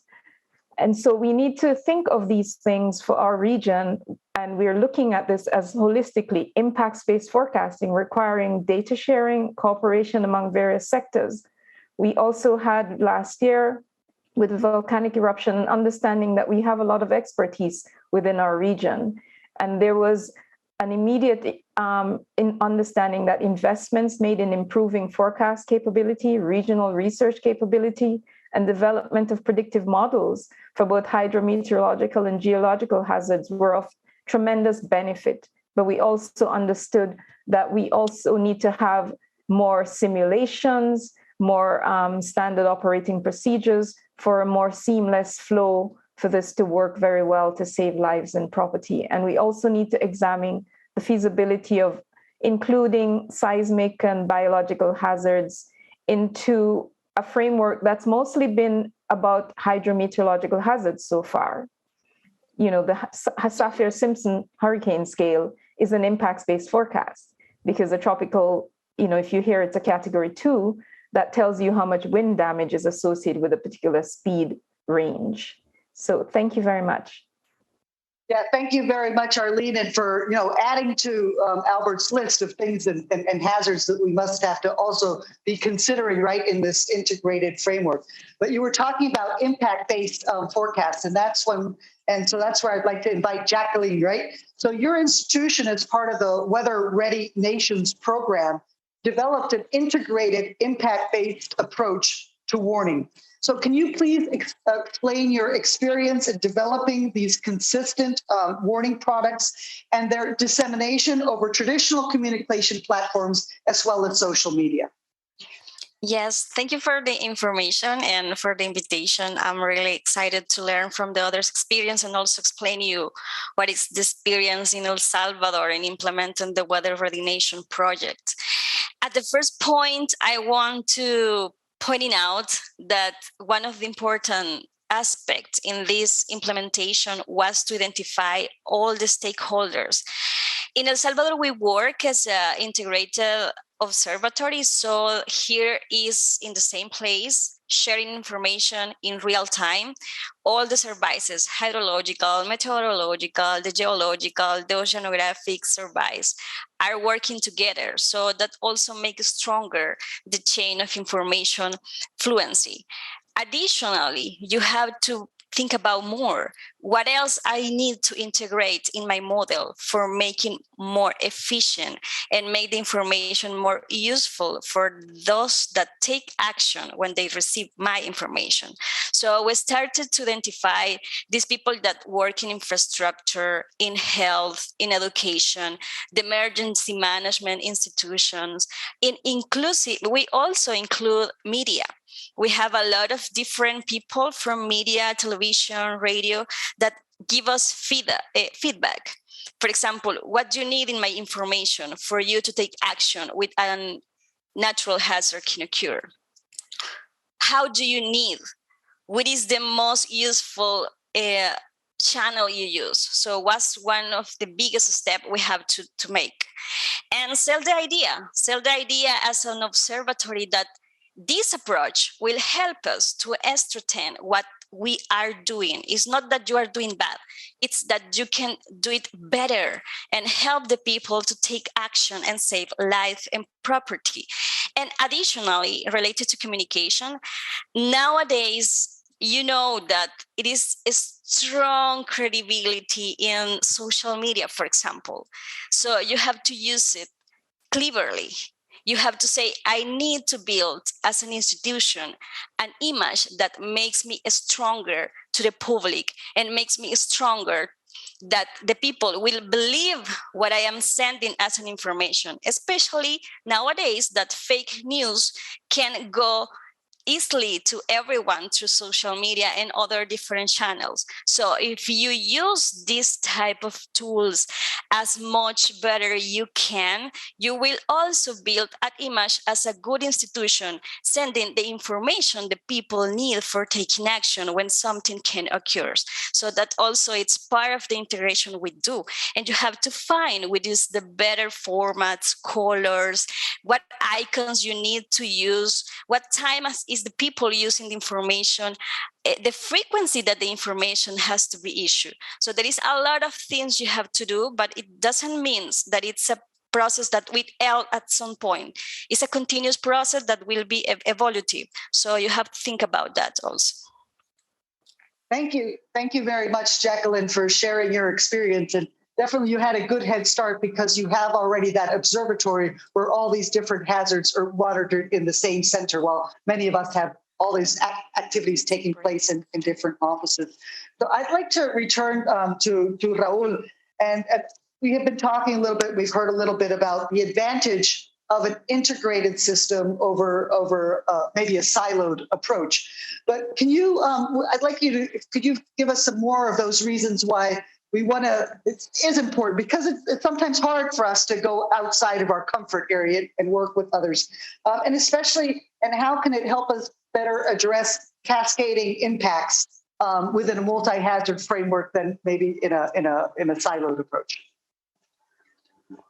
No, for sure. I mean, it is a definite advantage of having this multi-hazard approach because we are creating platforms or mechanisms of coordination to create synergies and efficiencies across the system.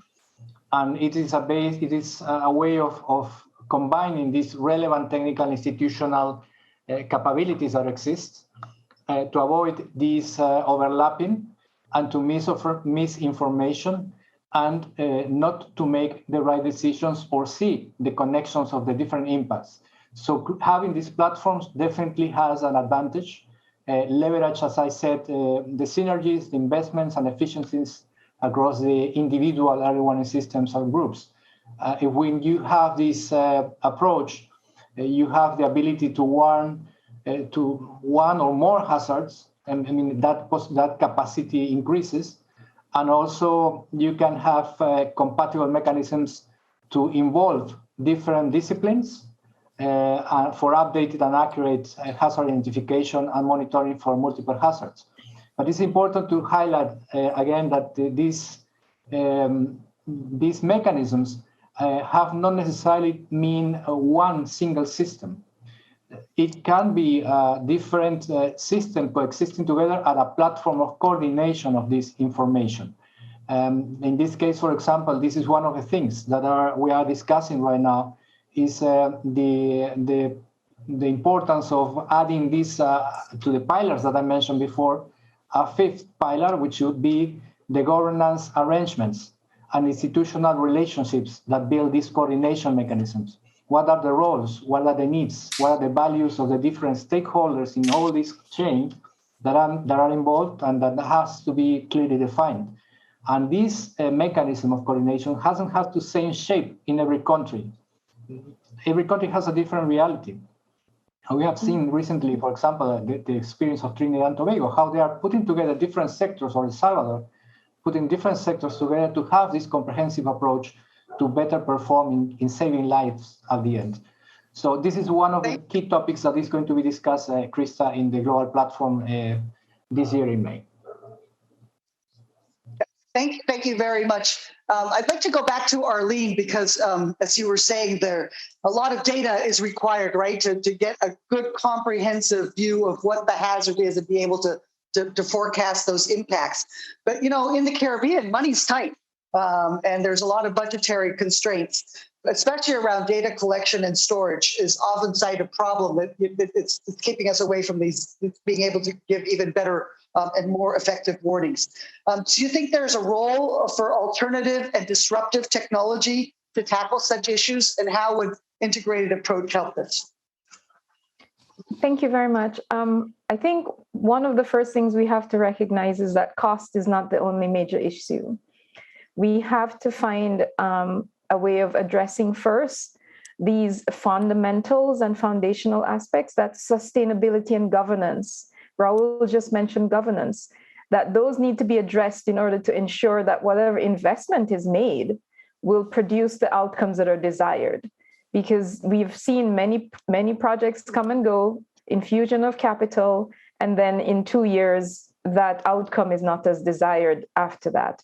So first, we need the sustainability and governance in place. That means data policy needs to support international and national exchange of data across sectors and across nations. The WMO has a long tradition of doing this, and so other sectors can learn from the WMO's experience in establishing this kind of cooperative model. Impacts-based forecasting requires data sharing and cooperation among various sectors. Forecasting flooding requires sharing of hydrological data, protection of critical facilities, which are identified by some other agency, town planning or land use, for example. So data limitations and lack of understanding of the benefits of cooperation are challenges that need to be overcome. We also have a growing role of the private sector and their interest in enhancing our ability to respond adequately to the hazards. So we need to figure out how to make cooperative agreements with other kinds of sectors. Academia, for example, has a major role to play. And that means that we have to have the legal mandates among all of these different entities, our Met services, our hydrological services, to be able to develop partnerships to provide what is needed to meet the challenges with regard to data collection, storage, dissemination, and integration and application. Thank you very much. Thank you.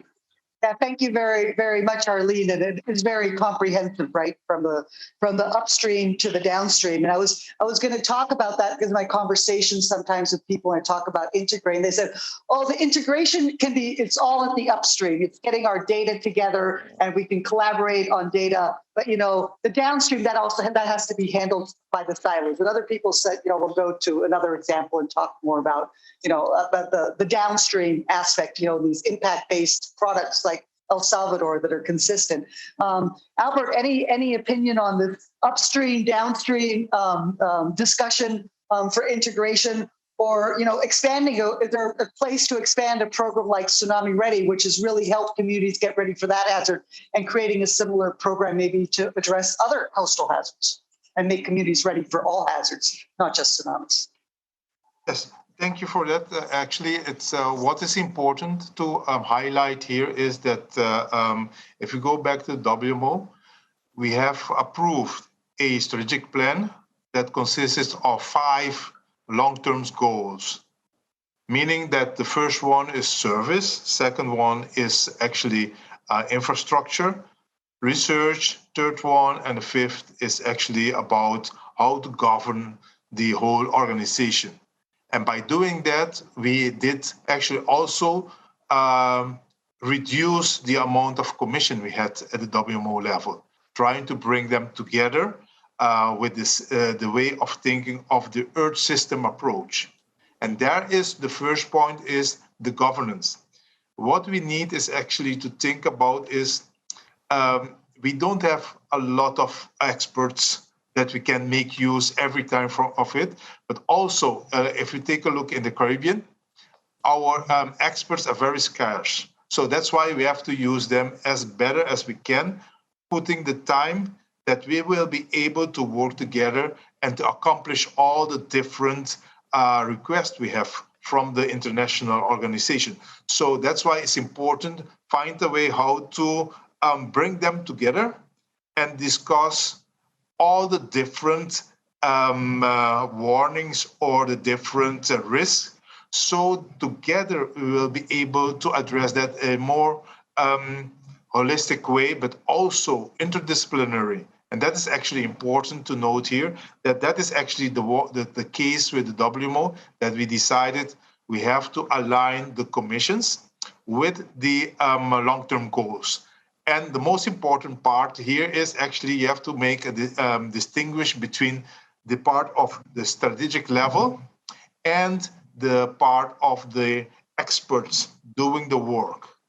And that is actually where we could see that the collaboration between the IOC and the WMO, we have to develop, we developed then a GCB, the collaborative board between WMO and the IOC, on the strategic level, because all the other information and the data, they will be done, the different studies will be done in a different commission. And that is something that we had highlighted during the last period.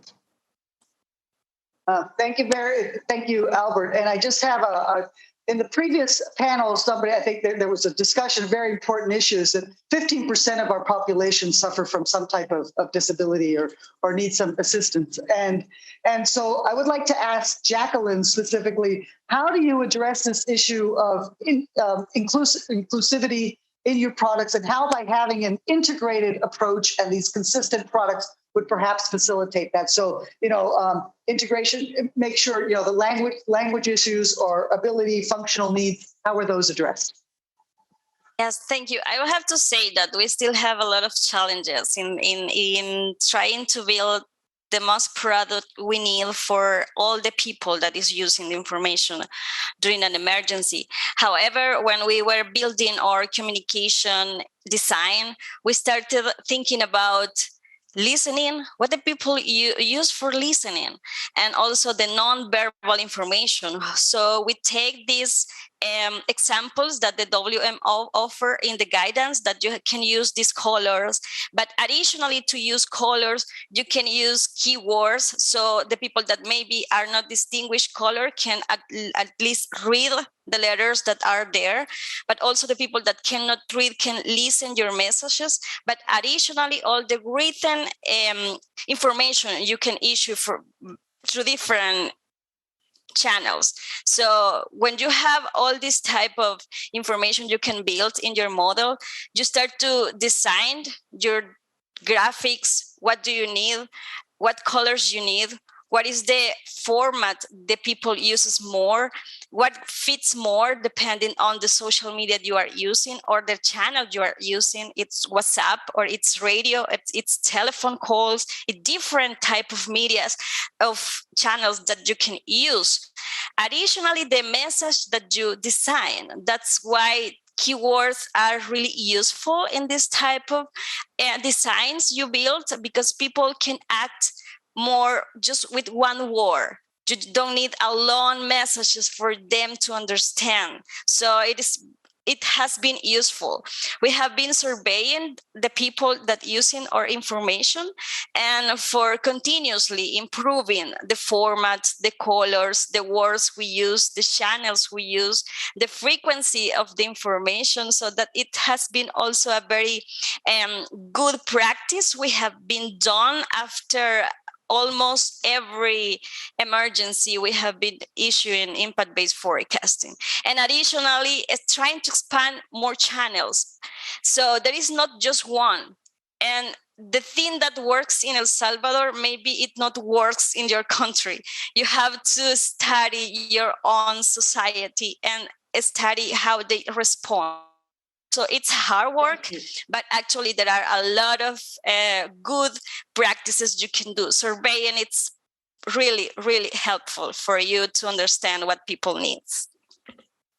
Thank you so much. And I have a really quick question because it's something I come across a lot in implementing Tsunami Ready across the region. I don't know who would like to take this up, but one of the big challenges that I see a lot, and especially our smaller island countries, is sufficient and sufficiently trained personnel, which is a prerequisite for the tsunami warning services. So how can human capacity challenges, including the recruitment of younger generations into fields related to disaster risk reduction and emergency management, be most effectively dealt with at the regional, national, or local level? And I just have time. We just have time for one person. So somebody would like to share something on how we're going to have that human resources, which is so important to make the system work. WMO, do you have some plans? For WMO, it's important to have youth engagement. And that's why what we want to have always is to have the youth be involved at the national level, international level. And for that also we have the prize for the youth. But the thing I think is really important, I have seen it also at the IOC, several meetings of the IOC, that is actually the co-design. How we're going to design the different developments.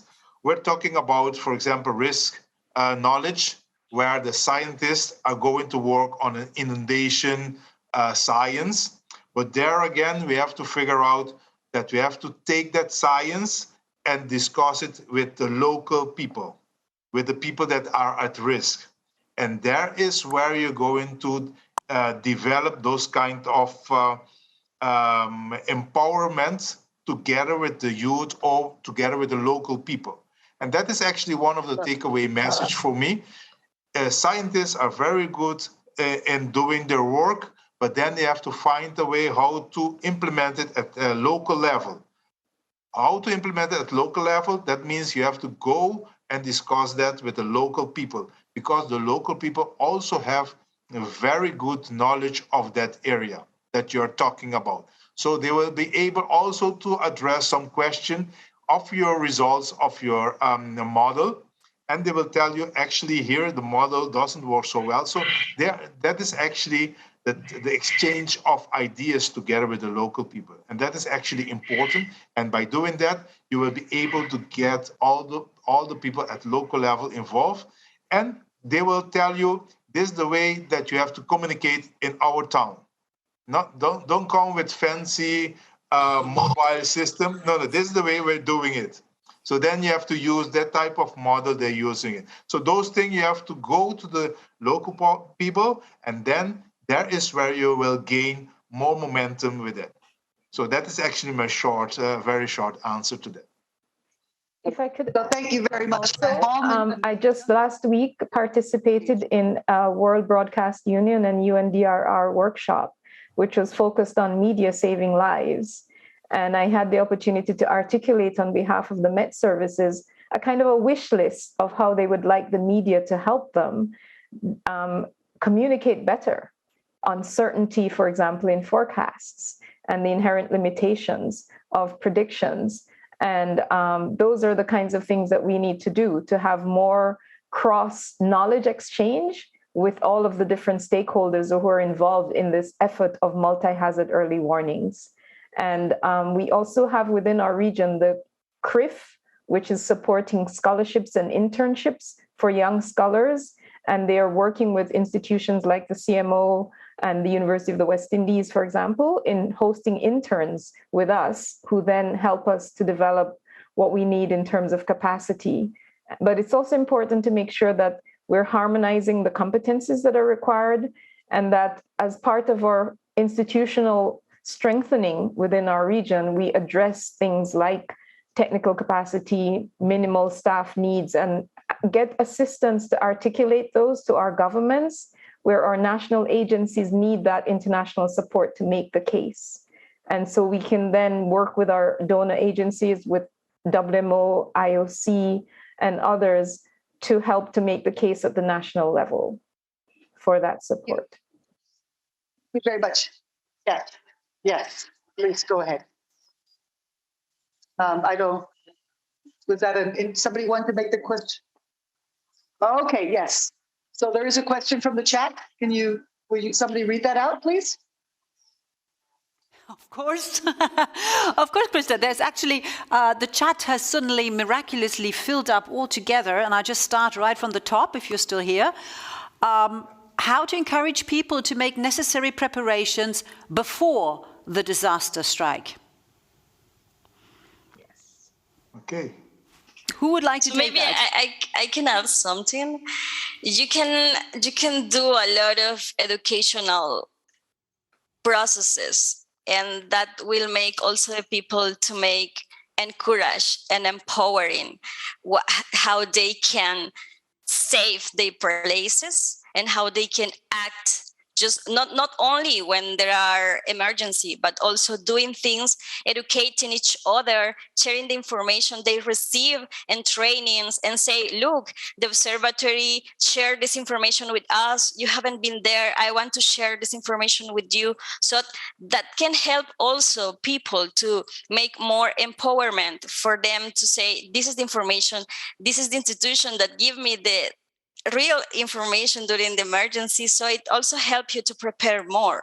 And you have to do a lot of educational training and workshop, working together with them, and never short the communication. You have to be continuously giving them some feedback about what is the status of the different hazard you have in your country, so they will be more informed, so they can take better actions when something can occur.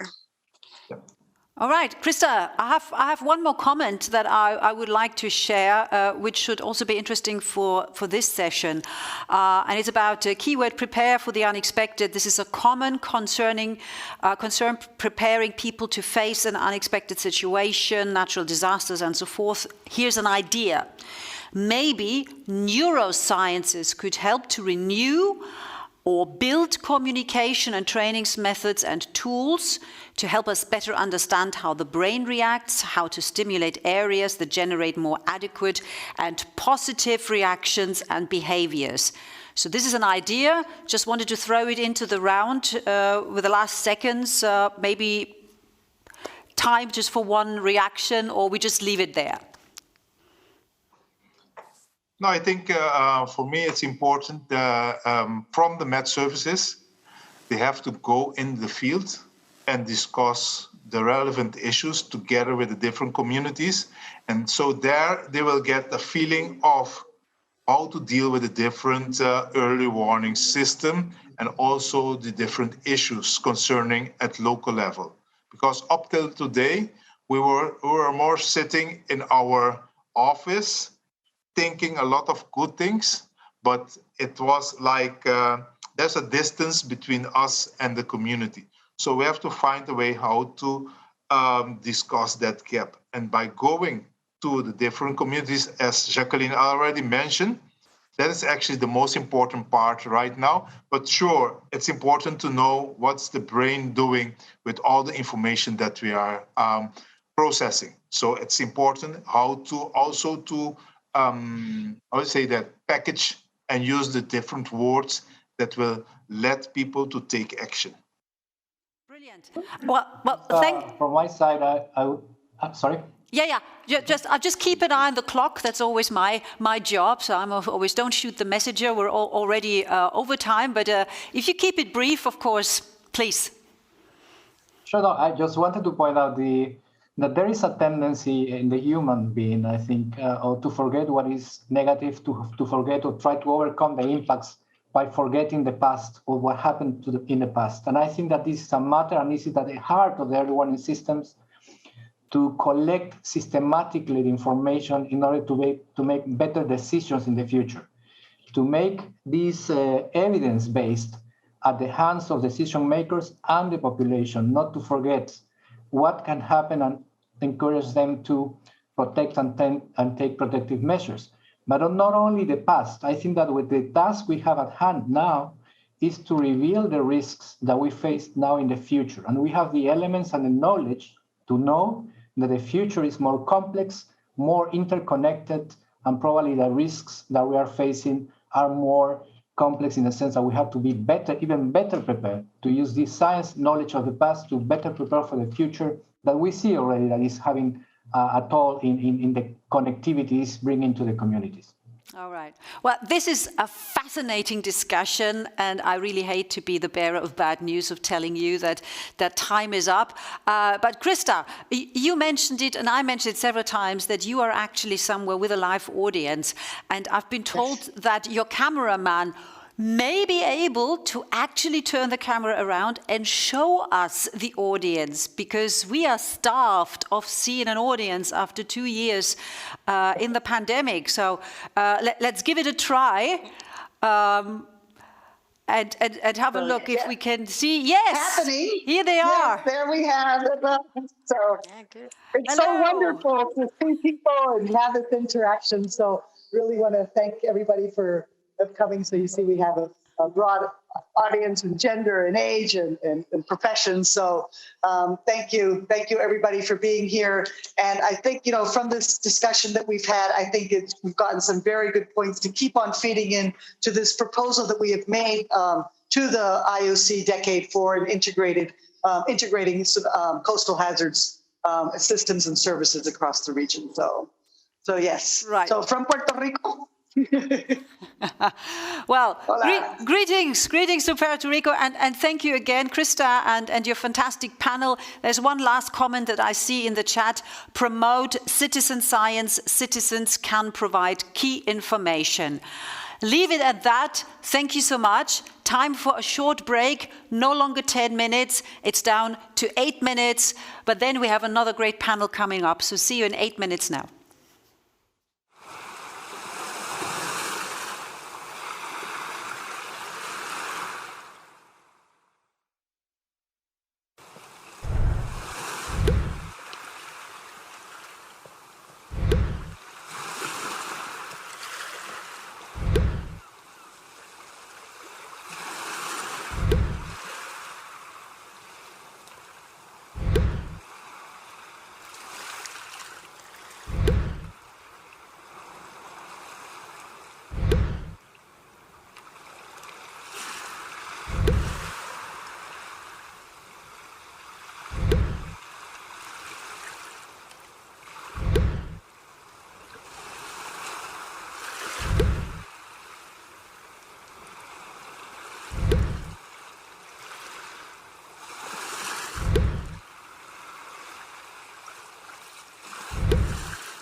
Welcome back. Two more sessions coming up in this fifth Ocean Decade Laboratory, A Safe Ocean.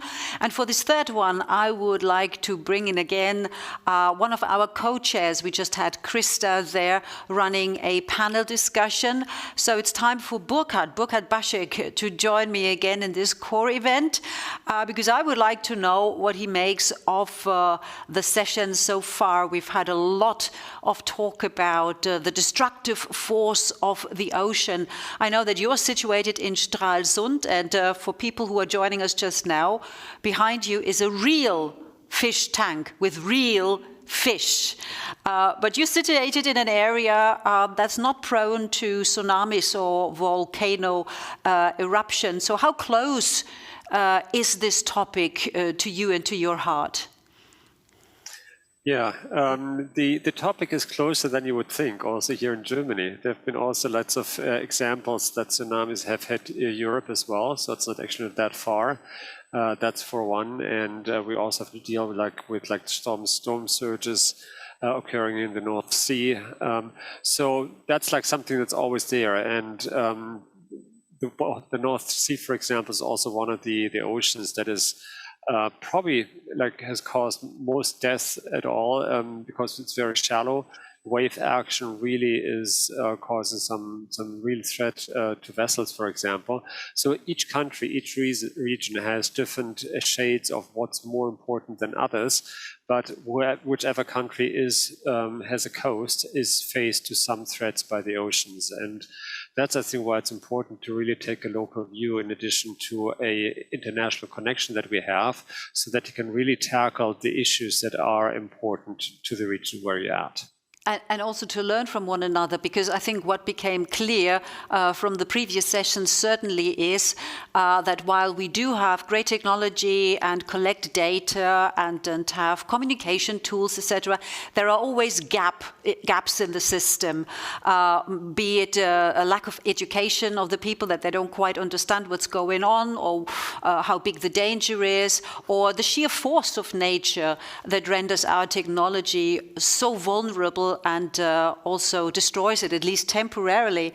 So the big question, of course, is how can experts like you and everybody who is participating in this laboratory today, how can they link the data feed to education, outreach, communication, in order also to inform policy and decision making and mainstream resilience, because especially when it comes to policy making, I mean, it's also a question of finance, as we heard in the last panel. Big question is, what can we do as the community to safeguard our coexistence with the ocean? And we have prepared a video, Burkhard. Let's watch it together with our participants joining us in this lab online, and listen to some of the stakeholders from around the globe.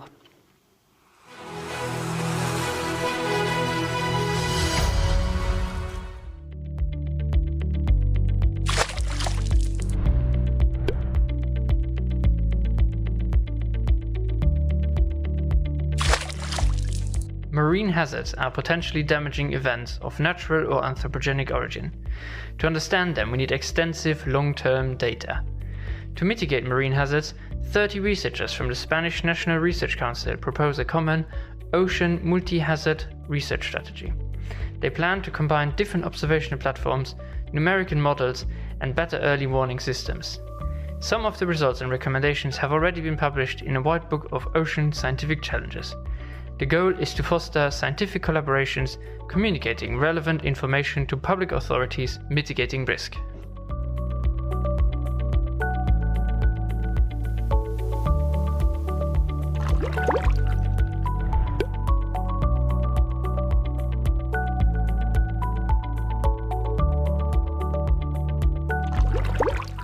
Led by Xiamen University, the UN Decade endorsed the project Coastal SOS, partners cross-sectoral stakeholders from East Asian countries to advance scientific understandings of coastal ocean health issues. Our aim is to transform scientifically acquired knowledge to provide realistic solutions for coastal sustainability, including evolved integrated ocean management strategies for regional governments, and to empower industrial enterprises towards adopting best practices of sustainable development in ocean usage.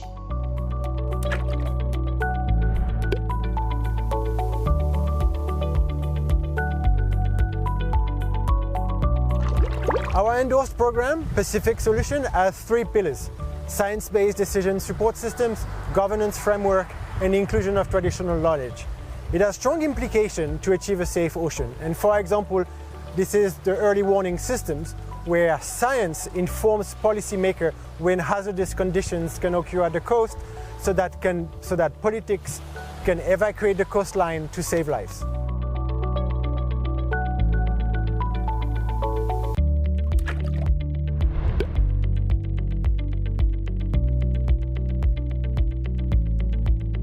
The ocean is powerful. Hazards could devastate coastal communities, ecosystems, and their related economies. The threat can be natural, geological, meteoclimatic, or biological, or anthropogenic, from contamination to global change. We need science for safer and more resilient cities. Better data coverage with longer-term monitoring, improved multi-hazard warning systems, increased knowledge and awareness. Ocean Cities Network emerges to create a global alliance for sustainable and safer cities, enhancing connection between citizens and the ocean. Science is the driver of future ocean cities to get the ocean we want.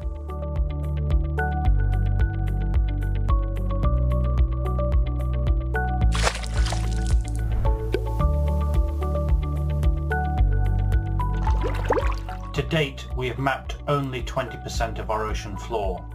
Yet seabed shape is a crucial parameter in a whole host of ocean processes and modelling, not least tsunami modelling and warning services that are key to protecting the lives and livelihoods of hundreds of millions of people living in our coastal communities.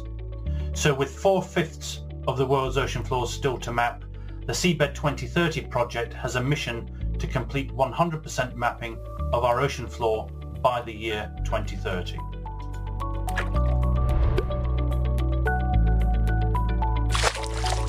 Hello, I am Dr. Venkateshan from UN Ocean Decade Program OASIS, observing ASSI Interaction Strategy. Please join our virtual workshop on ASSI Observation for a Safe Ocean on 7th April, midnight, 2 a.m. CEST, Central European Summer Time, to network and transform about how OASIS could contribute to a safe ocean, in particular, safe ocean for a small island developing states, SIDS. All are welcome. Thank you.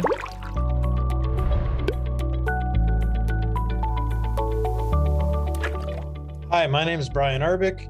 I'm a professor at the University of Michigan, and I'm one of the co-leads of the endorsed program, Global Ocean Core and Conveyor. And the basic idea is to promote more collaborations between ocean scientists around the world in capacity development activities such as summer schools, workshops, and other exchange programs. And it's relevant for a safe ocean because we need expertise around the world working together for a safe ocean. Thank you very much.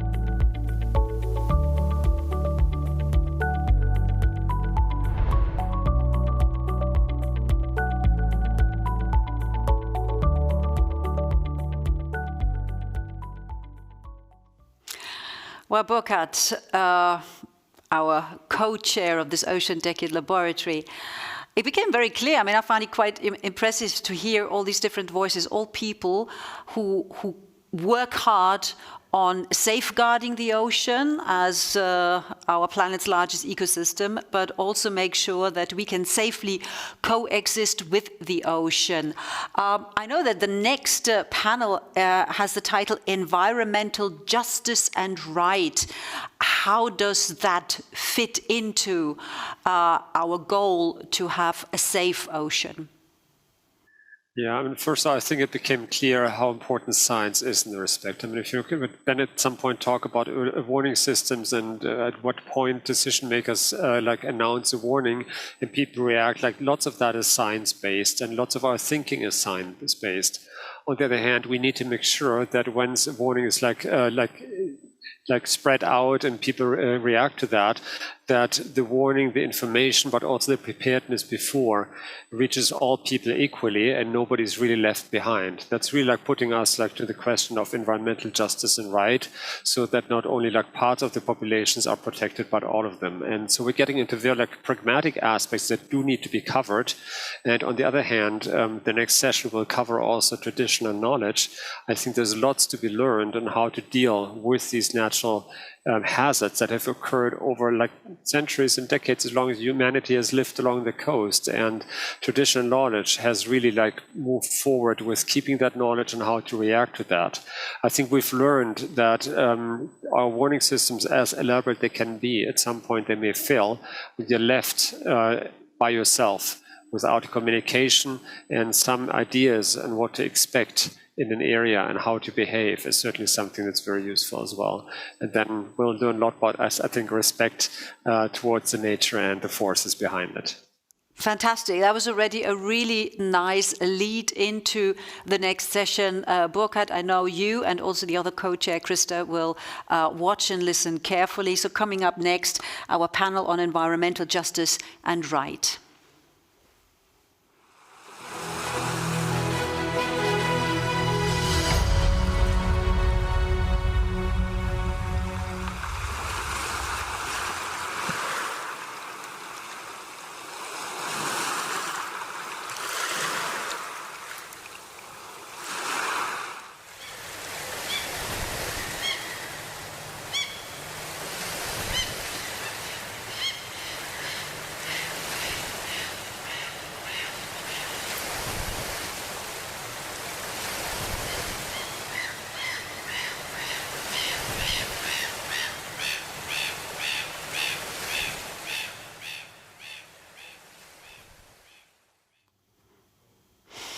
So, environmental justice and right, a safe ocean for everybody, today and tomorrow, leaving no one behind. That is what we all want. And as Burkhard just mentioned, it should be so easy if we include traditional knowledge, which we can integrate into our action.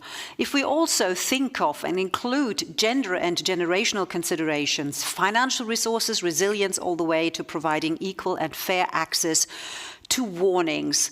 All of these things I would like to discuss now with a fantastic panel. I would like to start by introducing you to the panelists, starting with Shokellum. He is a member of, and I hope I pronounce this correctly, the Chemanos First Nation on Vancouver Island. He has a range of cultural, political, and on-the-ground experience in First Nations issues. We're very, very happy and very lucky to have him as part of this panel. A very warm welcome to you. Also, a very warm welcome to Ria Sen. She serves as Lead Preparedness Officer, Emergency Telecommunications Cluster with the United Nations World Food Programme's Technology Division based in Rome. Good to have you here as well, late at night, so we're in the same time zone. A very warm welcome also to Claudia Baron Aguilar. She's a PhD student at the University of South Florida, belongs to the Wayuu indigenous community located in the northernmost part of Colombia. And prior to her current studies, she gained a bachelor's degree in marine biology and a master's degree in marine science. Good to have you on board as well. And last but not least, I would like to welcome Deborah Lekhanov. She is a Washington State representative. In her biography, it states she's also a proud mom, and she is the only Native American woman to currently serve in the state's legislature. So very good to have you all on board. Hello, Deborah. I would actually like to start with you because ultimately, you're a kind of a politician then. Which means, I was wondering, in your capacity as a Washington State representative, how often do you represent the ocean? Thank you so much for your question. I want to first start by introduce myself appropriately. My Native American name comes from the great waters of Southeast Alaska. My Tlingit name is Hikchasi. So I want to pause and welcome that and to share with the world of the UN who I am and where I come from. Your question of how often does the oceans come into my decision-making? As a Washington State representative, it comes into every part of how I decide on economic development, growth, and the future of where Washington State is sustaining itself within the United States and within the nation. As a Native American, where does the ocean stand in my decision-making? It's intertwined into every decision I make. As a Native American woman, we are known as the generation makers. We are the ones who carry on the bloodlines and the future for generations to come. A sustainable and safe ocean is every part of my role as a Native American woman. Now, let me speak to it as a mom, my very important role. For me, making sure when we're addressing Washington State Legislature policy recommendations and programs, I know that ensuring the ocean, which is 3/4 of the Earth's surface, it contains 97% of the Earth's water and represents 99% of the living space on the planet by volume. Oceans are the very most important part of who I am and where I come from, especially as you look at my Native American culture, as you look at the responsibility of me making sure that my children's children will understand and get to live in this great earth that was left behind from our ancestors. But then if I'm looking to introduce the very essence of our panel discussion today, the ocean should be incorporated into every one of our decisions, whether you're a mother, whether you're a leader, whether you're an elected official, whether you're an advocate, or whether or not you are just someone walking down the street and understanding that if you're going to buy a cup of coffee, make sure your cup of coffee comes from a recyclable cup. Simple decisions like that will retain the future for the next generation, so we all understand and know our responsibility to creating a safe ocean. Thank you, Deborah. And what is your traditional name? You said what it means, but I don't think I heard it, and I have definitely tried hard to pronounce Shekelem correctly. We had a sound file as well, because we want to be respectful and do it properly. So what would your traditional name sound like? My Tlingit name is Hikchasi. Hikchasi. Beautiful. Okay, but I will stick to Deborah for the rest of the panel, if I may. Yes. If I may. Okay, but yeah, I mean, that's wonderful, because it opens up a completely different world. And it is a world that we are very, very rarely actually in touch with. And I think it is very important that we are so much more aware of it and get in touch with it.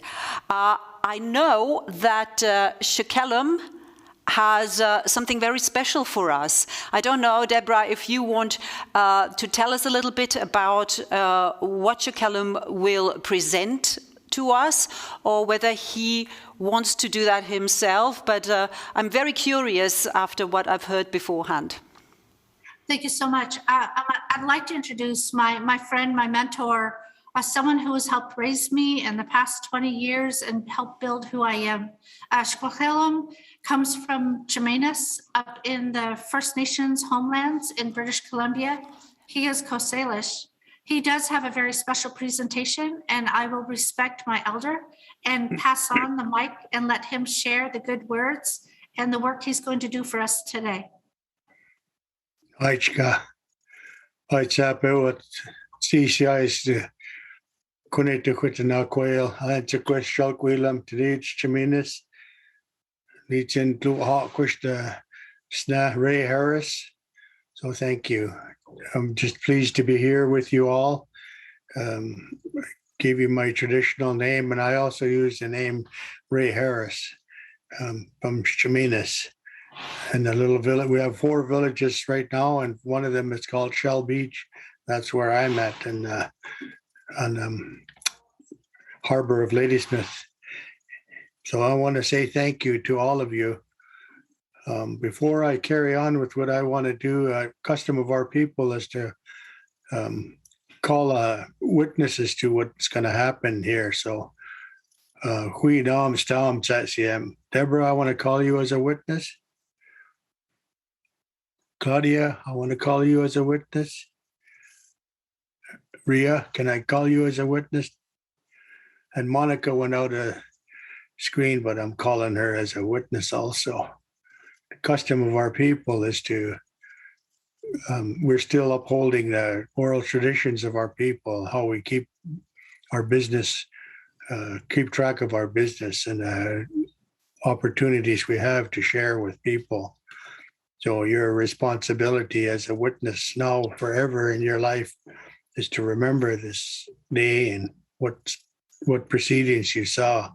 And if somebody asks you what you saw and what you heard, give them the facts of what you've done, what you've seen. So I wanted to say thank you to being a witness. We hold our, if we were in our longhouse, I would have gifted you with other things, blankets and gifts to give you the high esteem that we need for a witness. So this is real important to us, but it's also evokes memories of the good times, and that in our system, our people, we're a matriarchal people. We really love our grandmothers and our mothers and our aunties and our sisters.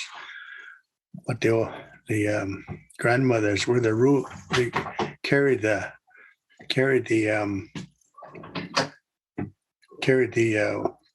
laws of our people.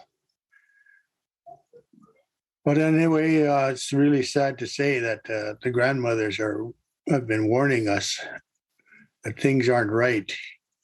You know, we talk about laws and traditions, but they go back to the right to eat food for our people, right back to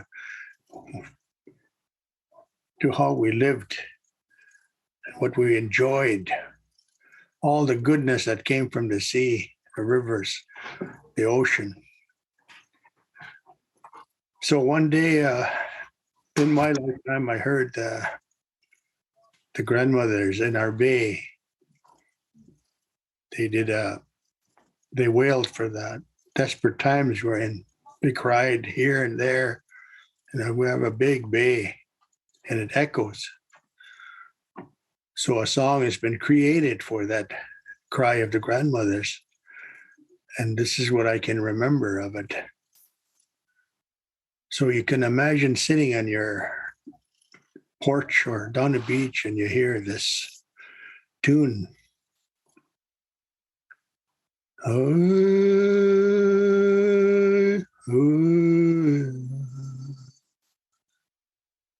oh, oh, oh, hey, oh, oh, oh, hey. Oh, oh, oh, oh. Mm-hmm. So I asked my dear mother, what am I hearing, Mom? All the tats are out today. They're feeling bad, what's coming.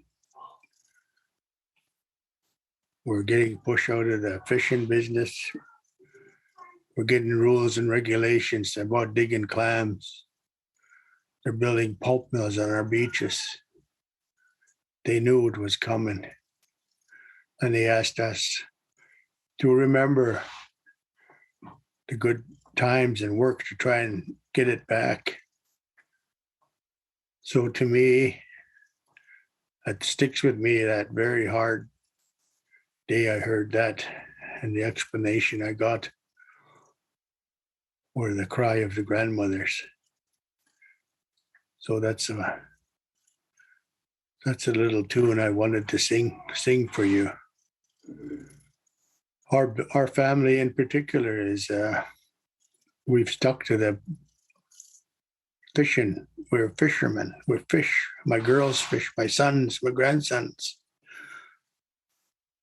Sometimes people are kind of envious of us because we have family quality time, and bring up my sons the way I was brought up. It wasn't just my dad, it was my mother, my grandfather, my uncles, all families teaching each other how to be. So I'm doing that to my boys and my grandsons, my granddaughters, trying to keep it up, but it's a difficult thing.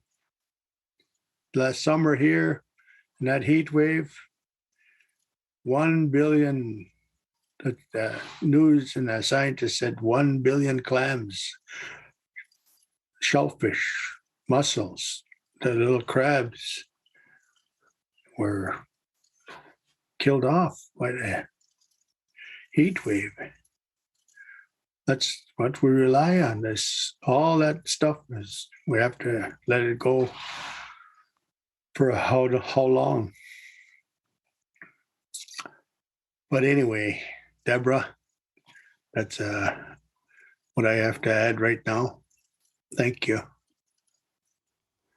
Aichka siemne siya kunis nino ta sa takukuina talana tala kus nan so clear see. I want to say thank you to all of you.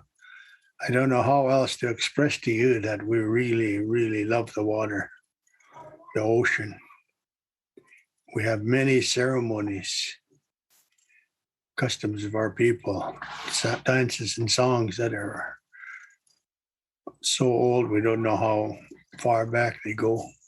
Thank you. Thank you so much. And I just learned it's Schokkelum. Deborah didn't say shot, she said shok. There was a h in there. I was trying to listen. But thank you so much, and it's extremely touching to realize that there are humans who are 100% in tune with nature, something that the rest of us has sadly forgotten. Not us personally, already our fathers, mothers, forefathers, it's going back a long way. And I think the big challenge is now, and that's something also I would like to discuss in the panel, how we can bring this in-tuneness, this being in tune with nature, together with science, to keep everyone safe. Because that is the big challenge right now. So let me start with one question for all of you. In your own words, we say that this panel is about environmental justice and right. Why do you think that that is key to develop a safe ocean? And why, and in what way, would including traditional knowledge help? And perhaps let's start with Ria. Sure. Thank you for that question. And in our work, I sit with the Emergency Telecoms Cluster. We're at the helm of really responding to emergencies and crises, which are originating from nature-based hazards, but also from man-made hazards. And what I can say is that sustainability, traditional knowledge, and digital rights are actually closely interconnected. So I'm taking a little bit of an angle of the technological aspect. And why is that? Because people need ICTs to document the environmental impacts on their communities, to be able to exercise their fundamental right to clean water, right to facilities, right to practice their livelihoods. And one of the big challenges that we do see is that this digital divide that exists in the world is also exacerbating, in a way, the development divide, and also the way that different communities interpret development may not necessarily be tantamount to a dollar and cents term. Development might also mean the right to access clean water, the right to practice livelihood, the right to be able to breathe clean air.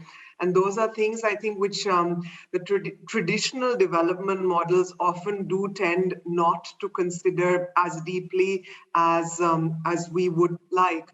And in that respect, I think that the discussion then turns more towards equitable access to technologies, particularly when we consider the critical role that technologies and communications play when it comes to early warning and advisories, particularly in case of extreme weather events. But for the work of the cluster and myself, I think it isn't just about a high technology solution. It isn't just about dropping the most advanced technology to be able to meet community needs. It's about finding those solutions which are fit for purpose and understanding also how to tap into the community's networks, how to tap into the way the community alerts, warns, and also determines when a situation is moving from low risk to high risk. And that's when actually the technology plays an enabling role. And as a last piece, I would say that in the sense of community, it's important to also expand and sort of demystify this term, because we use it in a blanket sense, but it consists of people, women, men, children, persons with disabilities, indigenous persons, and each person has their own rights, aspirations, and is a valuable part constituting the community that deserves access to resources, water, air, land, whatever have you. And I think that that's really the essence of leave no one behind, which is the maxim that's guiding the implementation of the UN SDGs. So with that, I would hand it back to you. Thank you, Monica. Well, thank you. Thank you for this, Ria. This was actually also very helpful to pass the question on to Claudia with perhaps an additional twist, because as I mentioned earlier, you yourself belong to the Waiyu indigenous community. So from that perspective, how would you answer that question? What would you say are the main issues that the local and indigenous communities face when it comes to environmental justice and right? Okay, well, answering to your question, indigenous communities are highly dependent on natural resources. Many of these communities, including mine, are coastal communities. All the processes happening around these communities and happening around our resources, being natural or human induced, the processes will have an impact on the community. A safe ocean for these communities will only be reached not only when the communities get access to the data that will allow them to prepare better for these different processes, but also when they can get their voice in decision-making related to the protection and management of those resources. And having that voice in those decisions is also part of environmental justice and a safe ocean, which at the end will allow us to use indigenous knowledge in an important and practical arena. Indigenous ancestral knowledge has proven to be effective in conservation, and I think in so many other ways that we haven't realized yet. One follow-up question for you, Claudia, because you're a PhD student, you have a bachelor degrees in marine biology, master's degree in marine science. So science is a close friend of yours. How do you combine this traditional knowledge that you definitely have and the scientific one? Is that something difficult to bridge, or does one complement the other? I think they do complement the other. They weave among them. It's not like you can just take them and merge them, because you have to respect one and the other as individuals, because there are two different things. But I think they do complement each other, and they actually empower each other. It's something that you can achieve much more when you get them together to work together, respecting the individuality of both of them. That was beautifully said, and I wanted to include Jacqueline there, because in your presentation you made a very strong emotional, certainly it touched me on an emotional level, plea to listen to the world, to nature, to be part of it, to better understand it. And I almost envied you because you and your people still seem to have this connection. How do you think can integrating this traditional knowledge into science help on a sustainable path forward and for a safe and a sustainable ocean? How do you think this can be brought together? Well, that's a pretty hard question, and we've been trying. I gotta tell you that for a long time we've been making efforts to get traditional knowledge a rightful place. Science has not accepted us yet. Science is taken as seen as us as a competition to their influence to the policymakers. So, and efforts are hard, but there's efforts also from the scientific community not to take seriously the traditional knowledge of our people. And we see that firsthand because we're dealing with them all the time, the governments and whoever they send. So our position is kind of different in terms of where we're at is we only can monitor. We can use traditional knowledge as a monitor on the science and be a critique for it at this point. We are ready and willing to be accepted as equals to the scientific community. It's the other. It stems from a lot of things, but one of the, of course, is academia. People, they study hard. I really give them credit. I love studies, but they study hard and become scientists. They work hard. They dedicate their lives to that. And all of a sudden, a little old Indian shows up and tells them a little different, and they don't accept it or have a harder time accepting it. I think we're making little inroads there, but it's close.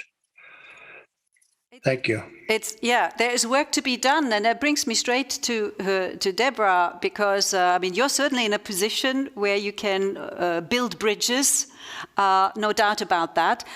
How do you bring ocean safety and the value into your identity, the decisions that you make as a policymaker in Washington State? How can you build those bridges? Thank you for that question. Building bridges as a state legislator has been so important because I walk in two worlds. As Jacqueline put it, I walk in two worlds with one foot in my traditional teachings of my Western, and my other foot, I'm walking in the Western world. For me, I need to be able to intertwine traditional knowledge of understanding the values, the cultural laws, into my points of decision-making when it is coming to development and protecting the environment, the land, and the resources, as my colleagues here spoke about today. One of the platforms that I integrate as the only Native American in the entire state legislature is in a building policy. We're addressing growth upon our homelands. We're addressing development within our homelands. And we're also developing how we're going to coordinate between our tribal governments, which are federally recognized, 574 of them across this great nation. We have our local governments within Washington State, which includes 38 districts. And then I have my federal government and then my international government, because we all know and must remember, the ocean does not recognize a border, nor does it understand whether you are, which party you are in, but it understands if you're going to take care of it.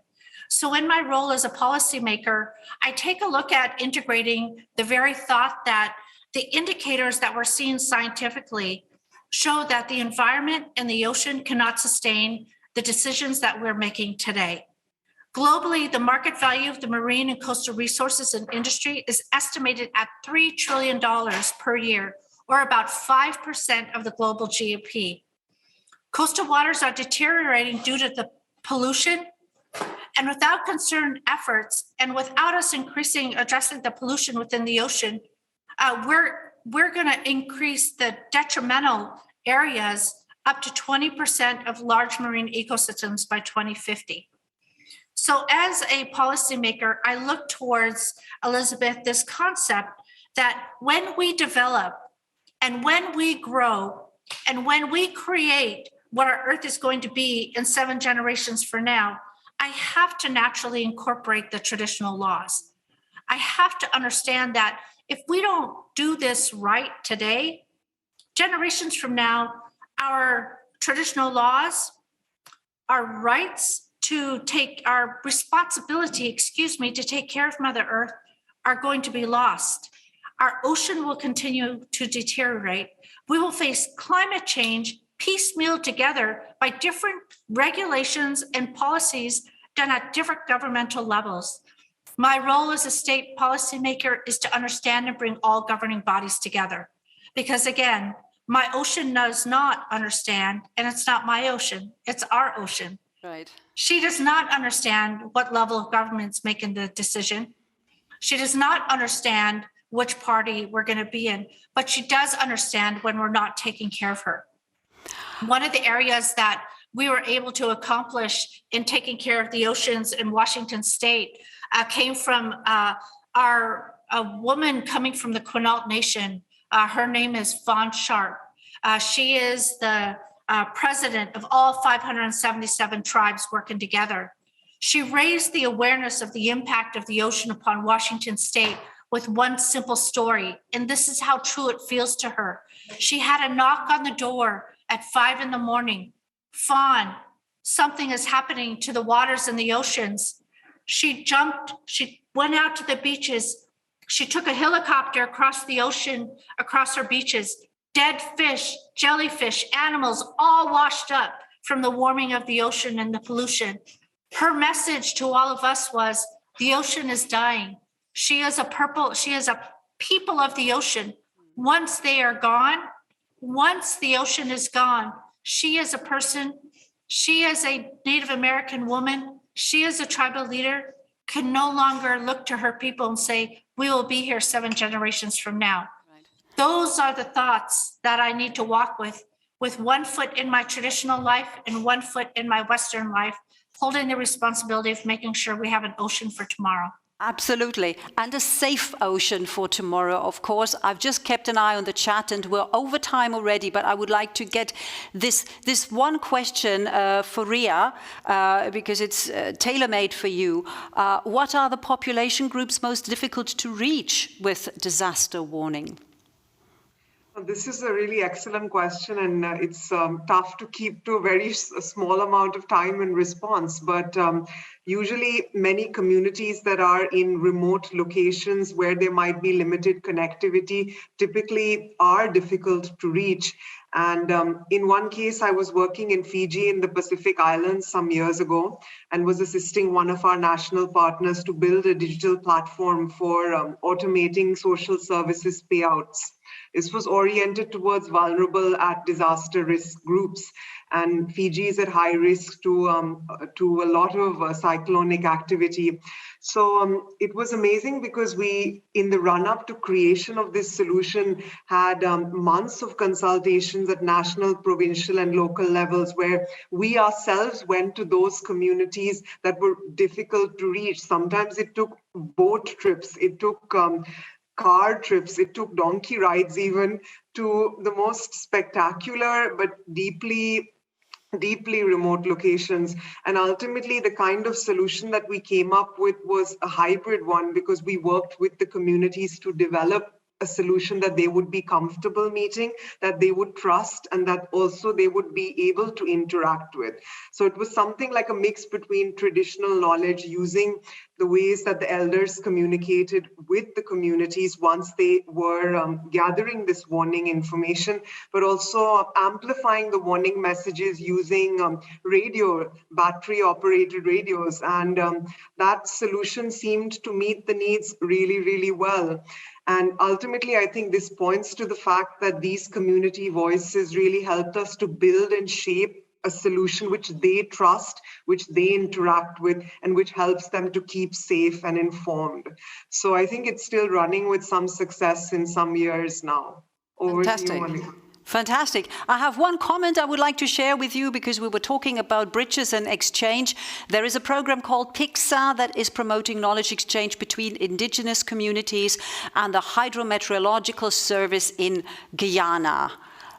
That I wanted to share with you, and I want to thank you from the bottom of my heart. Thank you so much for taking the time and for participating in this panel and sharing your knowledge. And whatever time of day it is in your part of the world, I think it is morning or late morning, have a wonderful day, and stay safe and stay healthy. Because this brings us to the end of the core event of this 5th UN Ocean Decade Laboratory, A Safe Ocean. As always, there's an awful lot to take in, food for thought, definitely. But here is a last reminder for you. You remember perhaps earlier today we had a call. The UN Ocean Decade needs your expertise, and they ask you to join a newly established expert roster to assist the decade coordination and IOC-UNESCO Secretariat with strategic, technical and review processes. Do support them, do share your knowledge so that we get the ocean we want, certainly within the Ocean Decade. I'd also would like to invite you now to spend the next 48 hours with a little sleep, who are not too cruel, exploring our satellite activities. And you can also continue to network. We have networking tables, 3 of them, starting right at the end of this core event. Here you can see exactly the kind of topics that are being discussed. So you just go to the triple arrow on the left-hand side of our conference website, and that leads you to our interactive networking table. The website, by the way, is up and running for the next 48 hours, so you can join matchmaking, Ocean Library, explore everything that's available there. Until we meet again on Thursday at 10 p.m. Central European Time for our Ocean Decade Laboratory wrap-up. And before we bring this core event to a real close, I would one more time like to hand over to our 2 co-chairs, Krista and Burkhard. Quite an event, right? Yes, thank you, Monica. It was quite an event, very short while. First of all, thank you to lead us through that. A wonderful evening here today, evening at least for us here in this part of the world. It has been, for me, like, again, I think like showing how complicated things are, how many things need to be considered. We have the science aspect that always like are in the foreground traditionally, but really it needs to get to the people and decision makers, the people at the ground, some pragmatic approaches with NGOs and disaster reliefs getting to the people are very important. And we need certainly to weave in traditional knowledge to help us to understand how to deal with situations at the ground and beforehand. So thank you very much to all the speakers, the panelists that contributed today. It was a wonderful short while experience, journey around the world. And it's fortunately just like one brief glance at all the activities that we have, but Krista will tell us more about what to expect within the next 24 hours. But I would also like to express my big thank you to all the people who've been in the background preparing tremendously for the last months and years that this event will take place in the way it has been. So thank you to all of you for attending, and please be prepared for the next upcoming activities. And here from Puerto Rico, we'd say muchas gracias. Thank you very much. Also, I want to join Burkhard in appreciating your participation today and all the organization.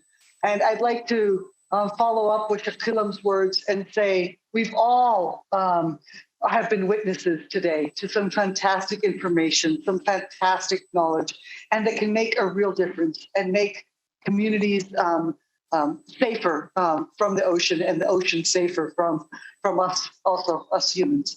So yes, we all have a role and a responsibility, and using the tools that we have, and talking about the tools and the knowledge. Over the next 48 hours, they can participate in satellite activities with a wide range of topics you would have seen. We can learn about sargassum, we can learn about the new tsunami warning systems adapting to different services. There's safe Rio de Janeiro, coastal cities. I mean, there's just the sea level rise. There's just a lot of different activities. So choose according to your interest, what's relevant to you, maybe something new that you would like to learn about. And then we will all, after this 48-hour experience, we'll all reconvene and be teletransported to New Caledonia, where we'll get a wrap up of what we've talked about today, the wrap up satellite sessions, and get another perspective on what is a safe ocean for the Southwest Pacific Islands. So we will continue our voyage from Europe to the Caribbean and across the Pacific. So buenas noches. See you then. Bye-bye.